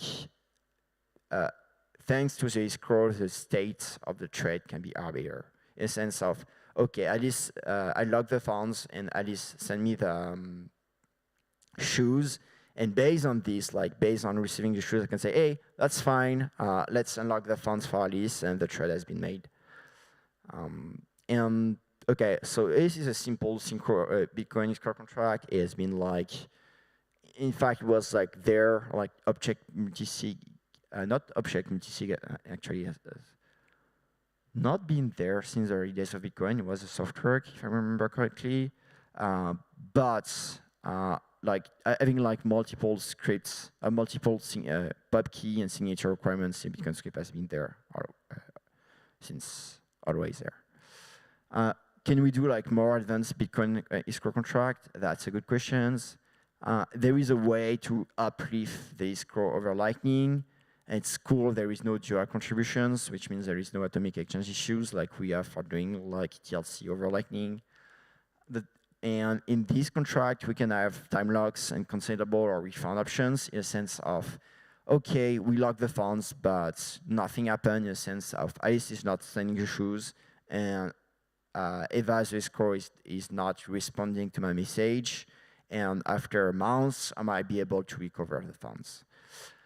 You might add real-world inspections in a sense of, hey, can I say if the shoes has been downgraded during the transport, like the shipments, joystick transports, can I send a photo to an oracle and this oracle is going to say, hey, the shoes has been downgraded, let's split the funds by 50%. Like let's have like this idea of real-world state inspections back of the escrow contracts. And you might have also like multiple escrow because like, okay, I was taking the example of Eva being an escrow, but you might have like 3 or 5 or 5 or 7, or even like I have a lot of people being the escrow and as such like reduce the trust, like spread the trust into escrow in multiple parties. And thanks to the approach, it might be privacy preserving in a sense of even if I do have a lot of options, like I'm not going to reveal all of them. They are going to be hidden in the Taproot alternative script branch. And you might do even like more fancy things like scripting the curve points of the Taproot pubkey itself. So we do have Nostr relays as another book. We do have Bitcoin script as a building block to build escrow contracts. And now we start to have like this fundamental building block to build a peer-to-peer markets, but there is like one very old issue which has been like part of like someone which has been like a huge issue for like mail service providers and websites and like all kind of service back in the 90s and 2000s years, which means spam and DOS. And if you read all the security papers during this period, they have been trying to find a solution to how in an open network we can prevent people to spamming scarce resource. And by scarce resource, we mean bandwidth, we mean CPU performance, we mean like IO disk operations and on disk and disk storage. So it kind of killed like mail, and today like most of people are not self-hosting, but rather relying on a third-party mail service provider. And current internet architecture is, I would say like, we know how TLS works. I have a rough idea about how TLS works. No one? Some people know. Okay, like if you take something like TLS, it's based on chain of certificates, a chain of, okay, I trust Alice, so I'm going to sign Alice certificates. Bob is going to trust Alice, so Alice is going to sign Bob certificates, and Bob is trusting Carol, so Bob is going to trust Carol certificates, and Carol can attest about this website, or like attest about like end user certificates, and based on this chain, you can like go back to me and say, hey, as I trust Antoine, I trust the whole like chain of people who have the certificate signed by Antoine Key. It's kind of weird because no one knows about VeriSign, or no one knows about like certificates authorities, which are like at the roots of the chain of certificate trust. And no one really knows about who are the DNS root servers and how many of them. And that's the current internet architecture, security architecture. So hopefully we would like to move to something which is more transparent and more like public and more readable, and how to dissociate spam and DOS from low relevant market informations. And that's where like we have talked about the web of stakes kind of concept, which in fact was like mentioned by Satoshi like in his original mailing post about, okay, can I use like blocks, or can I use like past chain information as a way to predict people's behavior? And you know, like if you're familiar with the Lightning Network right now, we do have a great anti-DOS mechanisms to protect the authenticity of the routing table. And if I want to add an entry in the Lightning node routing table and about like a new public Lightning channels, I need to show up with a proof of UTX ownership, a dual SANET proof of UTX ownership. In a sense of, I do have my Lightning channel. This Lightning channel is backed up by a funding output with a 2 of 2 scripts, and I take my node, the secret key of my node pub key, which is my Lightning identifiers. I sign this UTXO, my counterparty is doing the same. We take the funding UTXO pub keys and we sign this proof, and we broadcast this proof to the rest of the network. And if you go forward and you say, hey, can I take the whole subset of UTXO that someone is part of it as some kind of performance indicator or KPI of your economic efficiency? That's information. In a sense of, in a world of economically rational actors, like channels are not going to stay open. And that's what we're seeing in the network today. People are force closing like channels which doesn't bring them a yield. And if you say this, okay, I do have like, I can look on someone like co-owned UTXO on chain, and based on those UTXO, someone can even prove to me like HTLC and PTLC second stage transactions, which are attached to those funding outputs, assuming there is cooperations and interactivity with the counterparty.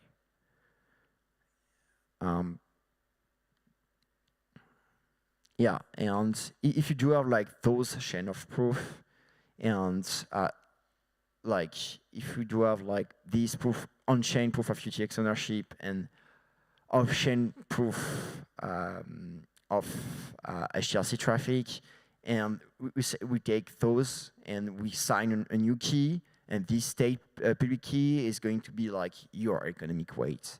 And based on this, I might sign all my market orders and say, hey, market bots, I do have a high economic weight, so I'm a good guy, and so like let me access to the public boards, or let me rank high in the scoring algorithms, or market scoring algorithms.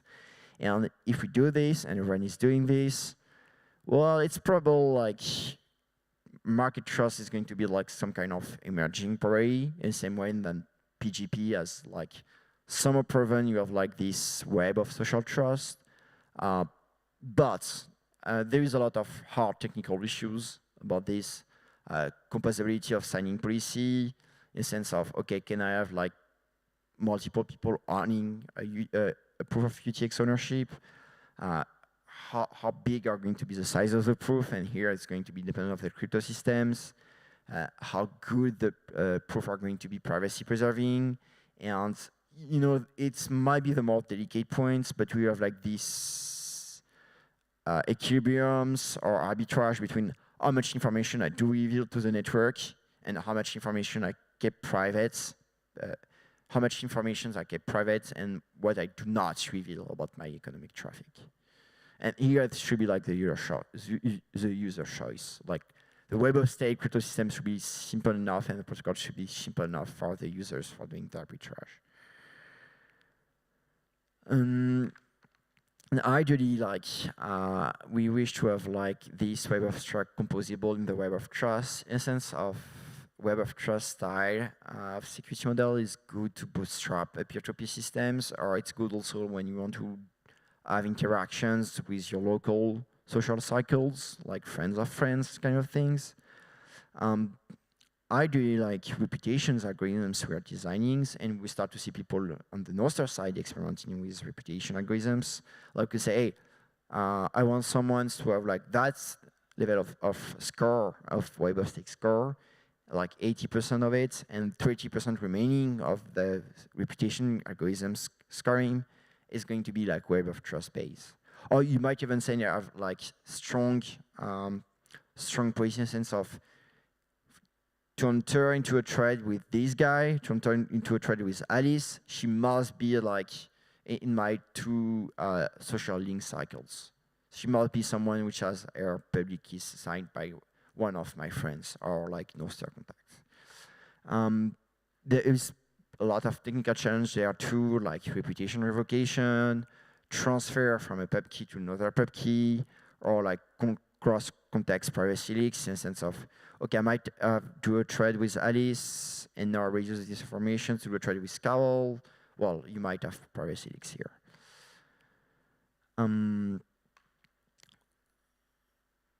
Okay, so we do have like Nostr relays to host the order books. We do have Bitcoin scripts from which to build escrow. We do have Web of Stakes and Web of Trust as a way to bring informations and bring orders in the markets. And we still have like an issue in the sense of how do we align incentives of the people running the nodes, like the Nostr relay and the order book, and people servicing as Oracle or escrows, and how do we pay those peoples and like ensure we stay flat, open, and with a peer-to-peer kind of topology. And ideally, we would like something like the on-chain mining ecosystems or the Lightning routing nodes, which are like open systems and dynamic competitions. And here, like, we'd like to avoid the single point of fear, ideally. So how we do this? Well, we're going to use like, there is like this great ETF protocol, which is Privacy Pass, which has been developed by people at Cloudflare and Mozilla, and it has been implemented by Google, and it's Privacy Pass, and that like, it's anonymous user authentications protocols where you would like a set of credentials, so you solve some kind of internet challenge, like a proof of work or like a CAPTCHA or something like this. You send this to an issuer. The issuer like give you a set of credentials which are blinded. You unblind the credentials, and then you can use those credentials to pay infrastructure as a market service providers in the SafeKit architecture. And staking credentials is just like adaptation of Privacy Pass for the Bitcoin context. Yeah. And okay, so that's the whole like circle about SafeKits. We do have a V0 0.1 software.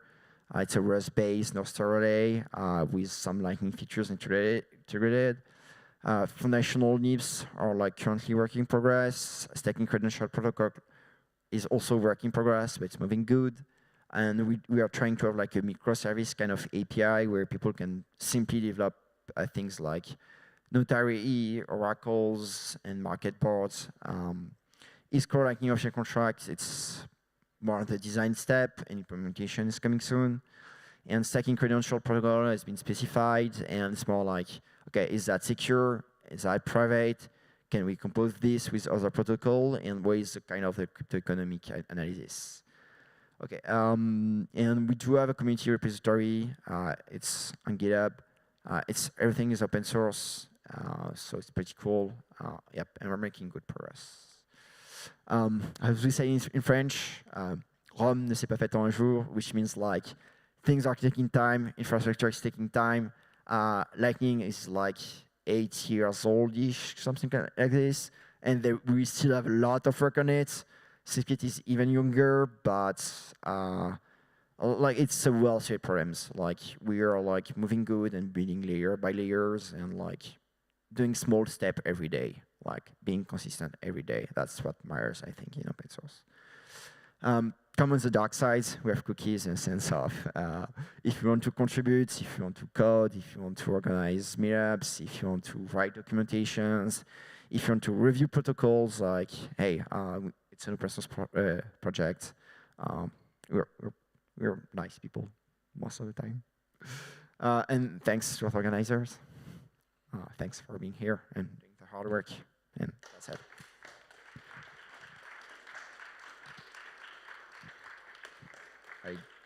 I do have less than 2 minutes for questions, so maybe 1 or 2 questions.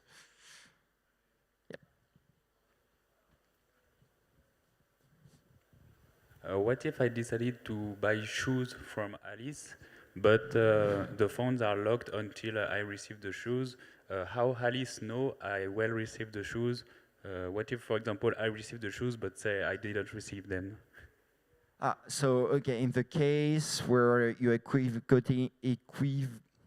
doing an equivocations on like you have received the shoes, and you say you have not received the shoes, well, Alice might have a proof of like she might have like works with DHL or UPS, and DHL or UPS have like when they give you the shoes, they should request a pre-image or they should request a signature, but they should request something unique about you, which might be provided back to the escrow contract. People have done this for Lightning already for pizza delivery and kind of thing.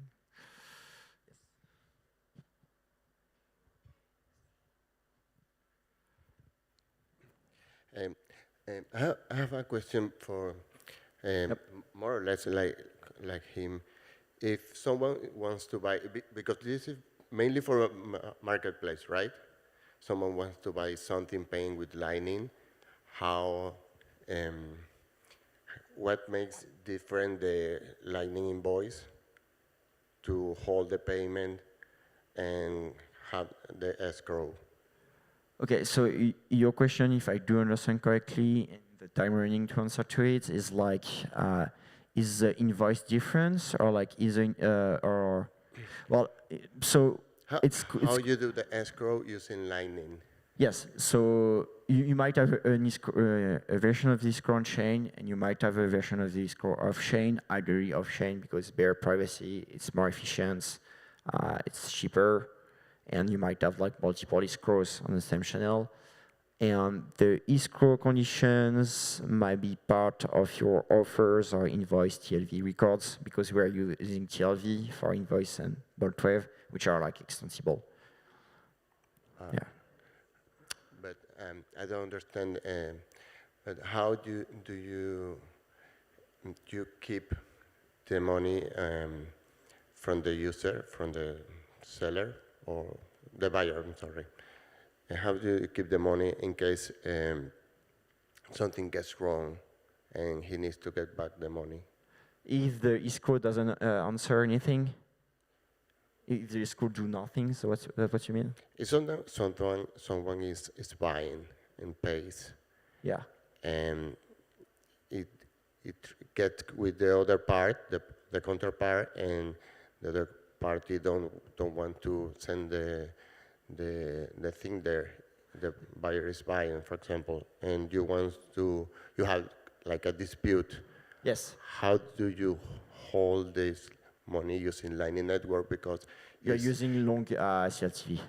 You're using longer CLTV. I mean, by default, CLTV are going for each shop are going to be like 1 day. I think for Eclipse 144 blocks, and it's limited to 2 weeks. And here you need just to scale up, like to say, hey, I'm going to withhold the Lightning HTLC for a month or withhold for 2 months. Like an whole invoice? Yes, exactly. Yes. Okay. Although invoices are not special invoice in the sense of invoice allows you to be older invoice. It's, okay. Yeah. Thank you.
Yeah, yeah, this one is working, so. Working? Okay. Perfect. Good morning, everyone. Thank you very much, Antoine. I don't know if you are still here for the presentation. I'm Raphaël Bloch, one of the co-founder of the Web3 media, The Big Whale. I'm very pleased to be here with you guys to talk about a very ambitious subject. So about, building a decentralized marketplace on the Bitcoin standard. So to talk about it this morning, I'm very glad to host Nicolas Gregory and Ray Youssef. Maybe can you just introduce yourself briefly, just explain your background and what you are doing? Sure. I'm Nicolas Gregory. I'm the CEO of Commerce Block. We're a Bitcoin infrastructure company. We've been building various layer 2 solutions over the last few years, including sidechains, Mercury Layer, who my colleague just talked about an hour ago. And yeah, I've known Ray for about 8 years, and we've been talking about ways to generate more kind of demand for Bitcoin, and that's how I got involved with CivKit. Yeah, and I'm one of the CivKit authors, contributors. And you, Ray? What's up, everybody? I'm Ray Youssef. I'm a serial entrepreneur for the past 24 years. All my startups have been peer-to-peer, and just recently I founded a peer-to-peer startup 8 years ago that helped get a lot of Bitcoin to the global south and showed the world and showed myself especially that Bitcoin could be useful for real use cases, remittance, payments, etc., by the people that need it most every single day, as opposed to just being a speculative asset for gambling. And now I'm on a mission with this guy here so that there are thousands of such marketplaces all over the world competing with me, and I'm here so that every single one of you, or at least one of you amongst you, can steal my idea, and there are thousands more stealing it. Okay, so my first question is quite simple. So you decided to work on a decentralized marketplace. Just why you thought that it was too easy to build maybe an app only for payments? You chose to build something more difficult? Just why? I guess I've built a lot of Bitcoin infrastructure, and I think one of the biggest problems is lack of use. Bitcoin has a lot of white elephants, from liquid, drive chains, maybe side chains. There's a lot of infrastructure that doesn't get used, and I think when I first got into Bitcoin, I think it was because of things like Silk Road. Then you had Satoshi Dice. Those things have all gone, and the Bitcoin culture right now is all about money goes up. We're all dreaming for 100K, $1 million. Well, there's no circular economy. That's gone down. In fact, if you look at the dark markets, we've probably been overtaken by things like Monero, and that's not healthy. So the idea of spending the next few years building technology that people may or may not use just wasn't exciting. And meeting this guy, he's got a lot of energy, I thought, why not? And when did you start to work on this, and when did you choose to work on CivKit and this project? I think we've been talking about it for about a year, and then the stars aligned this year. I bumped into a French guy who just did a talk here as well. He was interested, and the three of us met up, and we started to work on it. And you, so Ray, why this project? Yeah, so it's certainly the hardest thing anyone could ever hope to do. Doing a marketplace is difficult, but the civilization-grade services required to scale a marketplace are immensely more difficult. So the question is why? Why would anyone take this on when some guy is serving a couple life sentences for doing something like this, right? You got to be crazy, stupid, or both. Well, the reason is that this is actually solving the biggest problem in the world. This is solving the money problem, whereas Bitcoin as just a wallet alone cannot. As Antoine showed us here, in the very first version of Bitcoin Core, there were marketplace functions for escrow, inventory, all of this, but it had to be removed because Satoshi had to get out of town, and building marketplaces is difficult. So the Bitcoin project is not complete until we have an unstoppable permissionless marketplace where anyone can trade anything with anyone else. That's the truth. So I say this, is there any proof to back it up? Well, yes. 8 years ago, I was saying that Africa and the global south are going to lead Bitcoin adoption. People thought I was mad. The Africans couldn't figure it out. People making $2 a day aren't going to invest in Bitcoin, blah, blah, blah. Fast forward now, Africa does lead Bitcoin adoption globally by a mile. But you have to understand how they lead it. They're not just holding, they're not just hodling. They are making those sats flow. And it's not that they're selling shoes, slippers, or candies on there. They're buying and selling other forms of money, trapped in thousands of containers and networks, not just across currencies.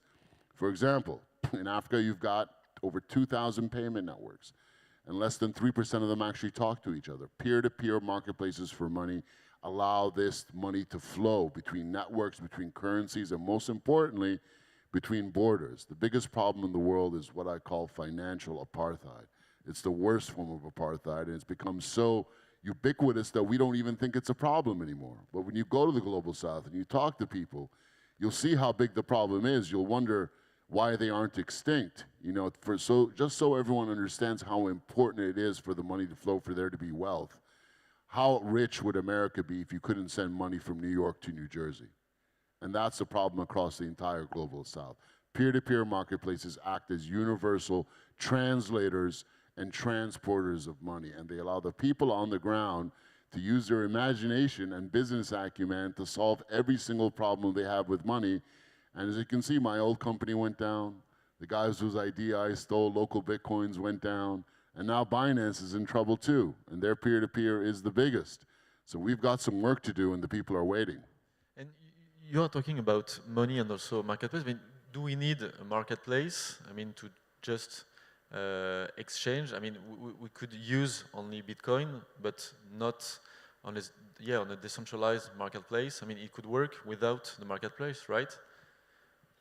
Well, it is currently working without a marketplace, but it's spread out. Like it's on Twitter. It's on WhatsApp. It's on Telegram OTC chat rooms. It's on, various forums around the world. It's people meeting in person. But now we need to take all that liquidity and pull it on a public, completely accessible, permissionless order book and allow those people to trade with each other with some recourse, like dispute arbitration, with an escrow, which is a payment without a condition. Once you do that, people will come. The fact that my old business was extremely successful, we bootstrapped the 13 million users, proves that. So people need this. They need to be able to discover liquidity from all over the world. They need to be able to trade privately and anonymously if they so choose. If you allow them to do that, then instead of just billions, we had 10 billion flow over my last company. It wasn't wash trading or fake trading. It was real peer-to-peer trading on the streets.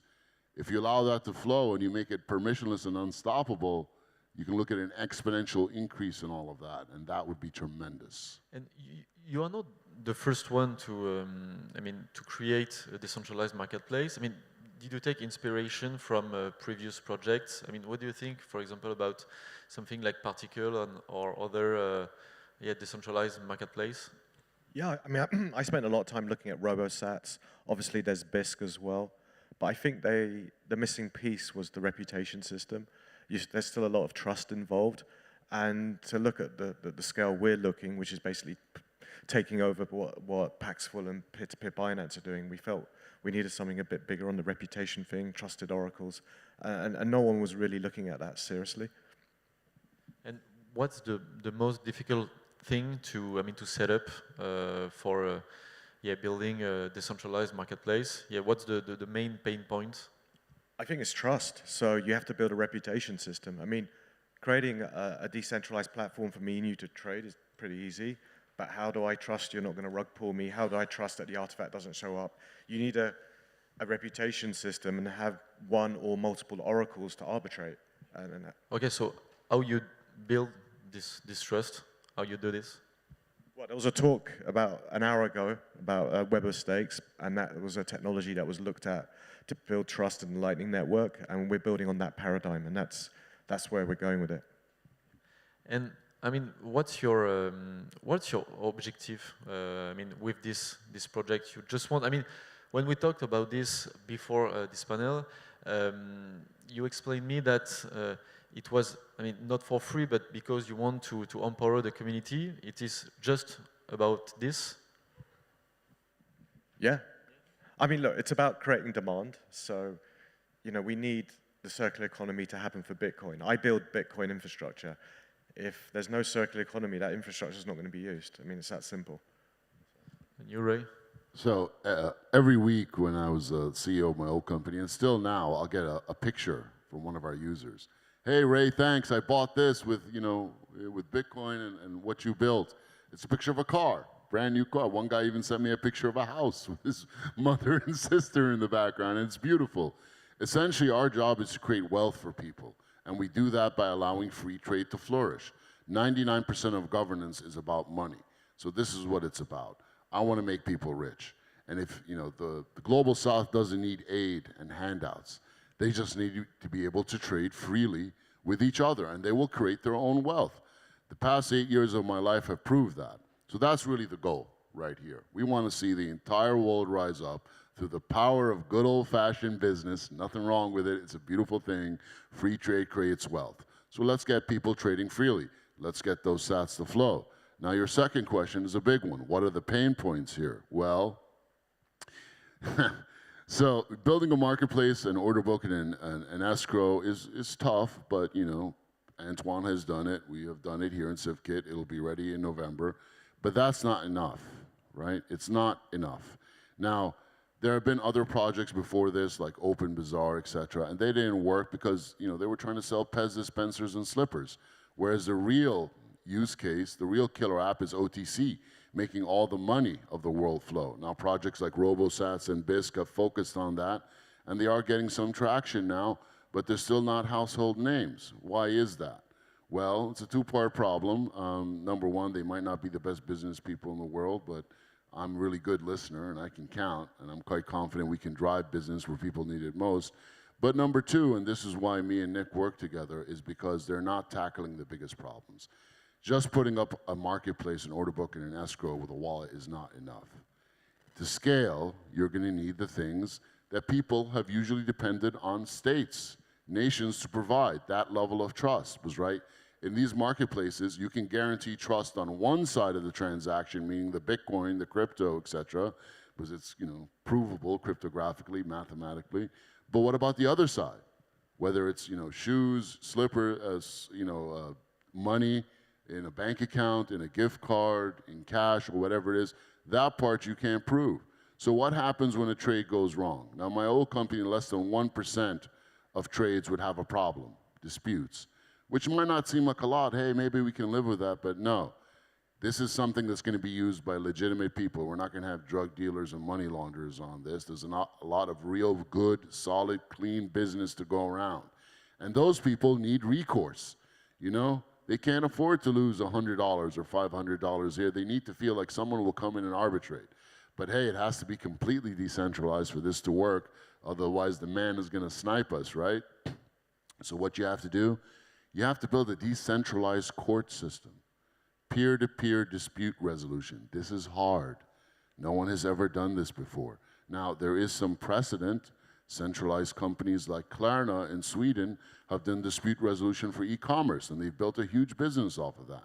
But in order to grow this peer-to-peer arbitrage industry, which is still relatively new, we're going to need to give birth and spawn off an entirely new business, which is peer-to-peer dispute arbitration, a decentralized court system, a marketplace of truth oracles that will come in and moderate on a dispute. But you're going to need, for this thing to be, kosher, for it to be halal, which means you need reputation.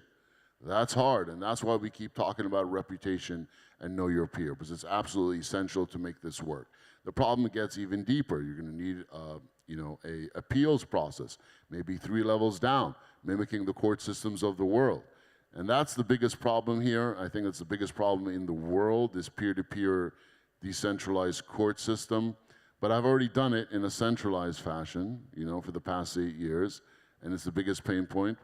So we're confident we can do it in a decentralized fashion. And the good news is it'll give birth to a new industry as well. So there's a lot of incentives, and aligning the incentives is key. But it's definitely not going to be easy. And on the roadmap, where are you? You are just at the beginning. What do you need to build to achieve this project? We're just at the beginning, but we do have a very, very pre-alpha CivKit node, which people can play with. We hope to have something that people can trade with come November. And the first use case is going to have the no one's order book. So we'll replicate their order book and that's where we're aiming for in November. And then, but the journey is it's going to be a few years. I mean, it's not. Okay, and how many people are working with you on this project? We have contributions. So, Civkit's not a company. It's not even a foundation. It's just a GitHub repo. So, me and myself, Ray, we're working on this both part-time.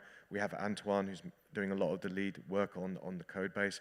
And we have about 4 or 5 people contributing to the code base. But yeah, and that's roughly the team. And then we have a marketing effort. So we do a weekly Twitter Spaces called Civkit TV. We're starting a podcast from people around the world that want to use this. So it's growing. There's lots of bits and bobs happening. And Ray, you explained that you only want, good people, not scammers and so on your platform. But how you will do this? I mean, if it's censorship resistant and so on, if everybody want to use it, I mean, how you will do it to avoid scammers and so on the platform? We won't. Anyone that wants to start a marketplace on there can. If they want to sell, whatever they want to sell, they can. If Kim Jong-un wants to do a deal with the Ayatollah, he can. I can't stop him. Of course, me being an American citizen, being owned by Uncle Sam, I've got to keep things squeaky clean on anything that I build, and I will. But that's the beautiful part about it. It's a protocol that anyone can use. All my stuff will be squeaky clean, but anyone else on there can do anything that they want. They can download the source code. They can download all the front-end tools as progressive web apps that I will provide. But if they reach out to me asking for a hand, I'm going to have to politely decline. But then anyone here can help them out as well. And that's the beauty of it all, permissionless. Okay, but I mean, do you think that states, for example, in the US or in France or wherever, will let you, do this? What, let who? There's no company called Civkit. It's open source. You can fire up a node today, sell surfboards or whatever you sell, and that's it. Yeah, but let's see, with Tornado Cash, we thought the same. And as you know, still states can size assets. Sure, but they didn't. With Tornado Cash, they didn't ban smart contracts. They didn't ban people running code. That was a specific incident. Civkit is not a company. I want to be clear. It's open source toolkit which anyone can run. There's going to be collaboration between Civkit order books. We hope to see a global order book, but that's just the nature of the protocol. There is no company here. Yeah, and you get sniped by the man when you get greedy. Tornado Cash had a token. They went after that. Tornado Cash was making money off the protocol through their relays. They went after that. Civkit as a protocol will not be earning any money.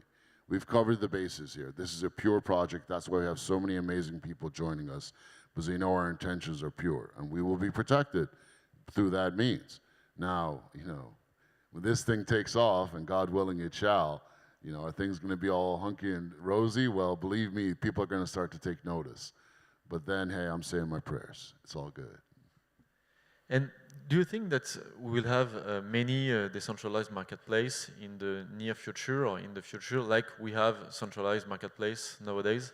Yeah, there's new ones coming up all the time. We weren't the first. There's 5 that I know of on Nostra. Dagon Ali by the LM Bits guys was the first one I heard of. We spoke to them a few weeks ago, and they know of another 5. There's lots. It's not just going to be Civkit, but I think winners will always, you'll always have an element of winner takes most. But there's quite a few initiatives here. Yeah, look, when I was CEO of my old company, every week, I'd have 10 people contact me. Can we do a white label of this? There's people in Nigeria, in one particular state that wanted to start one. There's people in Lebanon that want to start a marketplace here for the diaspora. There's people in Morocco. There's people in specific industries. Everyone wants to start their own peer-to-peer marketplace. Why? Because it's a way to make money. There's business that needs to flow, and people know what's going on in their business. They know where the supply and the demand is, and they know that, hey, if I just get these 2 parties together, I can make some money, so why wouldn't we let them, right? And the beautiful thing about Civkit is it's not just going to be all these little marketplaces kind of isolated from each other. All of that liquidity is going to aggregate to a global order book, which they can all share in. And that's the hardest part of starting a marketplace, is getting that initial liquidity. We solve that problem for them, plus we give them an incentive to start their own marketplace and maintain it, so they're going to earn money. That's beautiful. That is the recipe for a worldwide financial revolution, unlocking trillions of dollars of money trapped all over the world. not just in bank accounts, but in all the untapped human resources, especially in the global south. And do you think that, I mean, it will work better in Africa, in Asia, even in Europe? I mean, do you think that everybody will use it, or it will be more used in... I mean, I've seen huge peer-to-peer marketplaces in Europe on Telegram, and people go in these Telegram groups. They trust, local Bob or whatever, and that's how they operate. So I don't think it's actually specific to any region. I just think by having a more concerted effort to build a reputation system, it's going to be more trustworthy. And you've got some element you've got some criteria to know how to trust it, as opposed to just trust your friend who told you to go into this Telegram group. You hope when you land in Portugal that these guys will provide OTC services. You can trust them to buy your favorite chemicals or whatever. That's the problem we're trying to solve here. And so we will be able to buy and sell everything? Yes. Oh, yes. You'll even be able to build gaming applications on there, all kinds of applications on a CivKit node. And we're going to make it easy for people to start their own marketplace. It'll be as easy almost, to start a marketplace as it is to start a blog. Put in a name, tell us how much your escrow fee is going to be, specify what payment methods and currencies you're going to support and all the other little variables of a marketplace. But boom, you will have your own marketplace, and we will give you the front-end code to be able to have the Nostr Relay browser, and then people can just use their Lightning wallets to trade. And we've been working on a mobile-friendly Lightning wallet as well. Because as Nick said, the demand is everywhere. Now, there's different needs that people have. Like, for example, in Europe, people want to be anonymous. They don't want, the man looking at them as the IRS and the taxes and this and that, so they want to be invisible. In the global south, they've been invisible for the past 100 years, and they want to be visible. They don't care about their anonymity. They just want liquidity, right? But there's a need everywhere. So now we're solving problems on both ends of the spectrum. They're all going to come together. All that money is going to flow through the global south from the west to the global south and vice versa. That's why we're so excited about this, guys. And, I mean, it's on Bitcoin, but would it be possible to do something like this on another protocol? I mean, you are Bitcoin maxis, right? I think we're open-minded, but we are using the Lightning Network, so that would be restrictive. But one of the common questions we get: could you support a stable coin? And we're looking at things to do that. There are other projects like 10-10-10s, other people like Atomic Finance and the StableSats guys. We're going to try and leverage that where we can, but there is a demand to trade using US dollars, and having a synthetic dollar on CivKit for the duration of the trade does make sense, but that's about it. I mean, in the future, would we build a DEX to other tokens and stuff? I mean, that's so far down the roadmap, no, but yeah, supporting the dollar is definitely in the roadmap. Yeah, because I mean, you know that some people don't want to, to spend their Bitcoin; they just want to hold. So yeah, it could be maybe a thing to not only use Satoshis and Bitcoin on the network, and yeah, maybe stable coins or other crypto. No, absolutely. Stable coins have to be supported in some way or the other. Like, no one's in my old company, there were 80% of the trades are in Bitcoin just because I was Bitcoin only for so long. I consider myself more of a Bitcoin optimalist than a maximalist. I'm open-minded, like Nick says. But yes, on other peer-to-peers like Binance peer-to-peer, it's like 99.9% stable coins, USDT. Because it makes things easier for the traders. They don't have to, put that volatility during the trade. So we're working on a lot of cool things for that. Stable credits, which is a kind of stabling mechanism. I think the most successful project has been StableSats, which is a great project. However, it still depends on a centralized exchange order book, OKX, in this sense, to do a perpetual contract, right? So we're still trying to figure out this part, but absolutely it is required. We need this kind of treasury system of stability to make this thing really flow. So just maybe to dig a little bit, so you are using the Lightning Network, right? You are building your own order book, which is, a huge challenge. Maybe this is the biggest and the hardest part of the project, right? To build the good order book for a decentralized marketplace.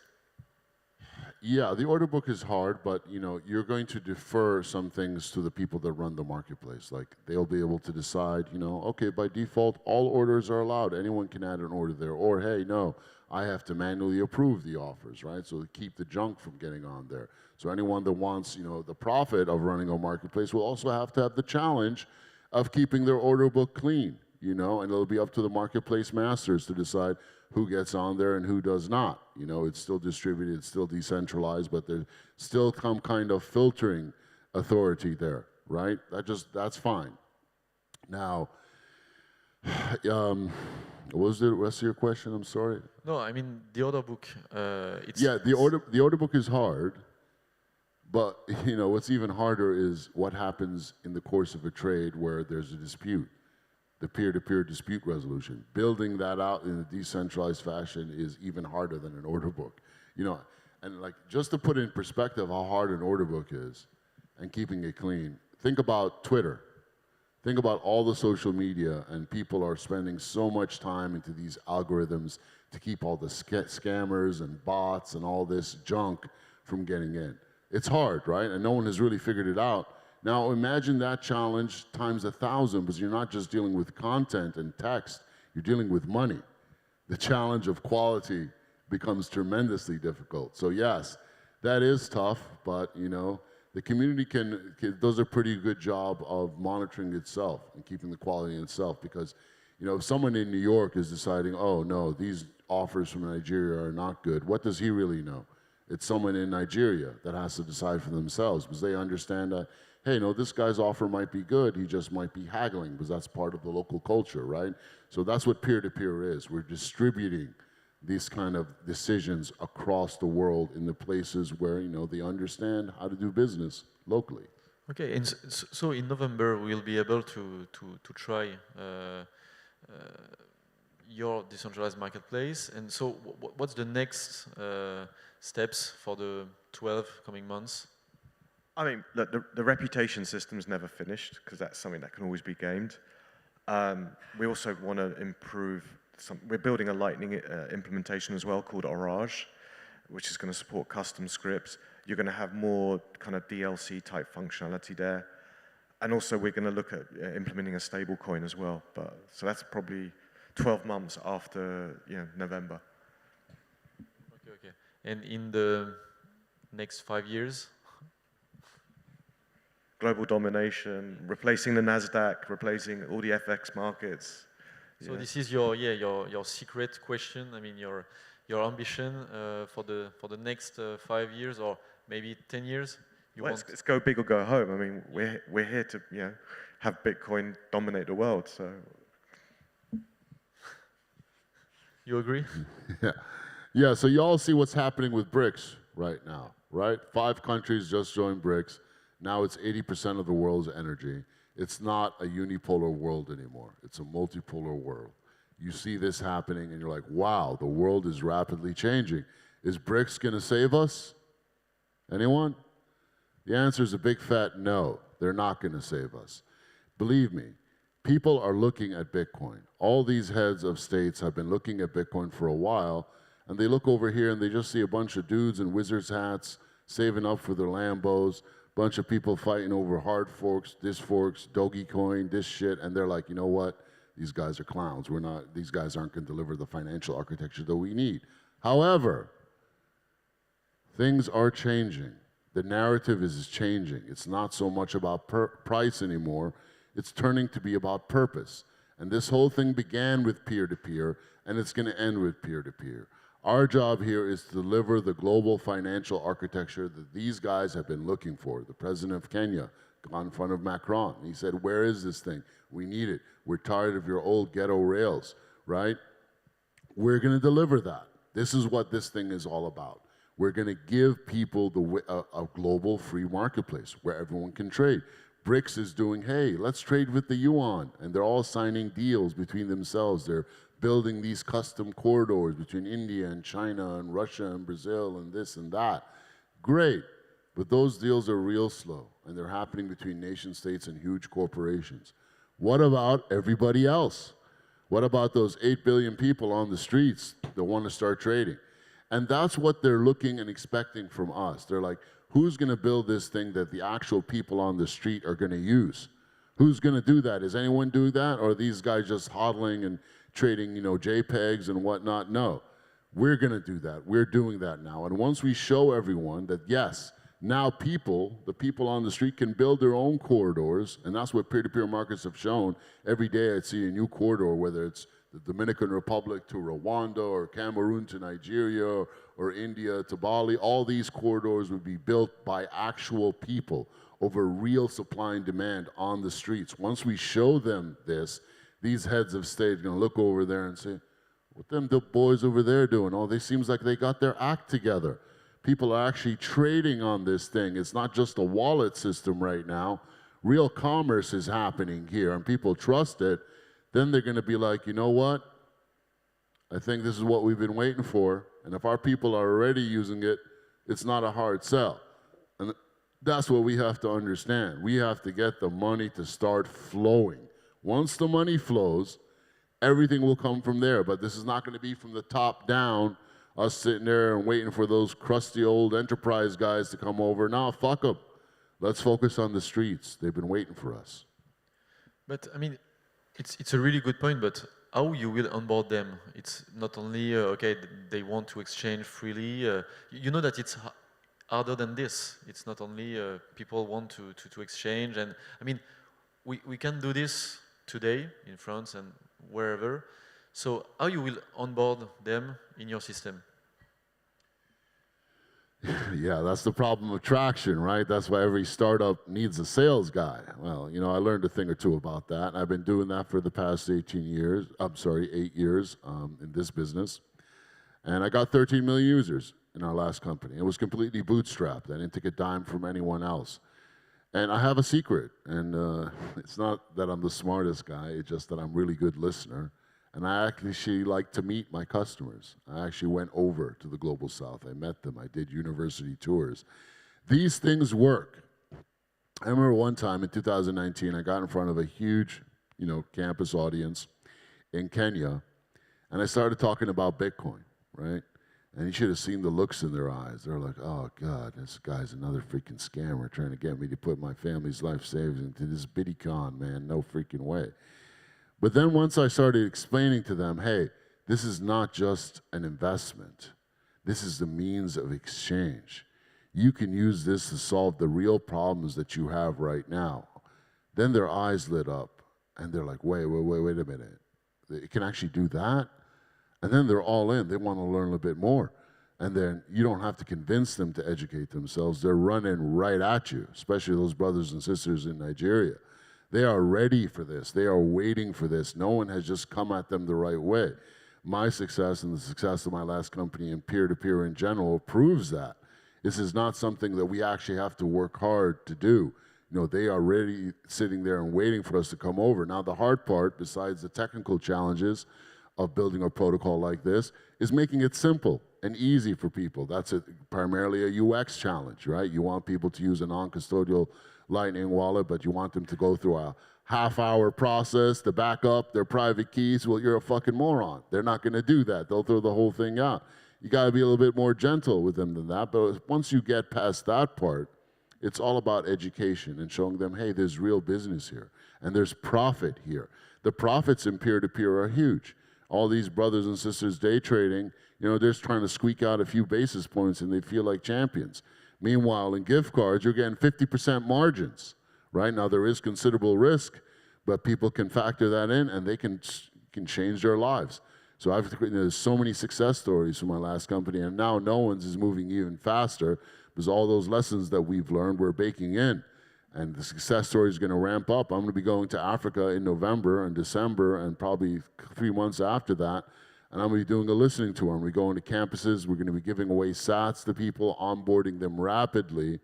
We're going to take the whole thing to the stratosphere. So when it comes down to actual traction, don't worry your pretty little heads, folks. We got that covered. They're waiting for us. We're going to take some question. If you want to ask a question, yeah, go ahead.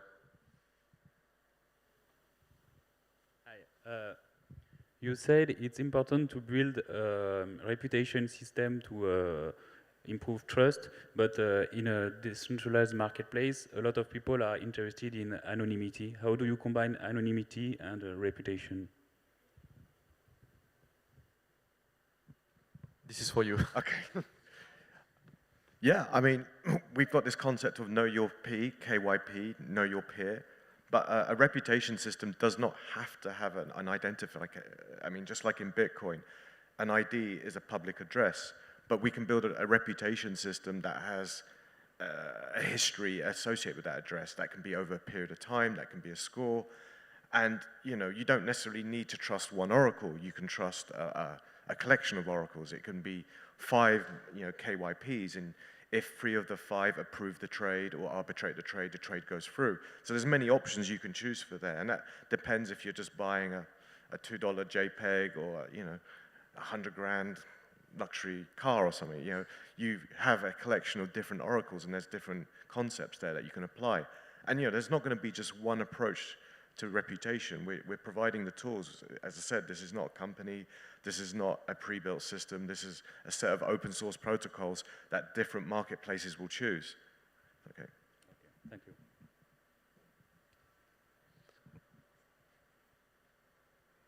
If you have other questions, I'm sure you have.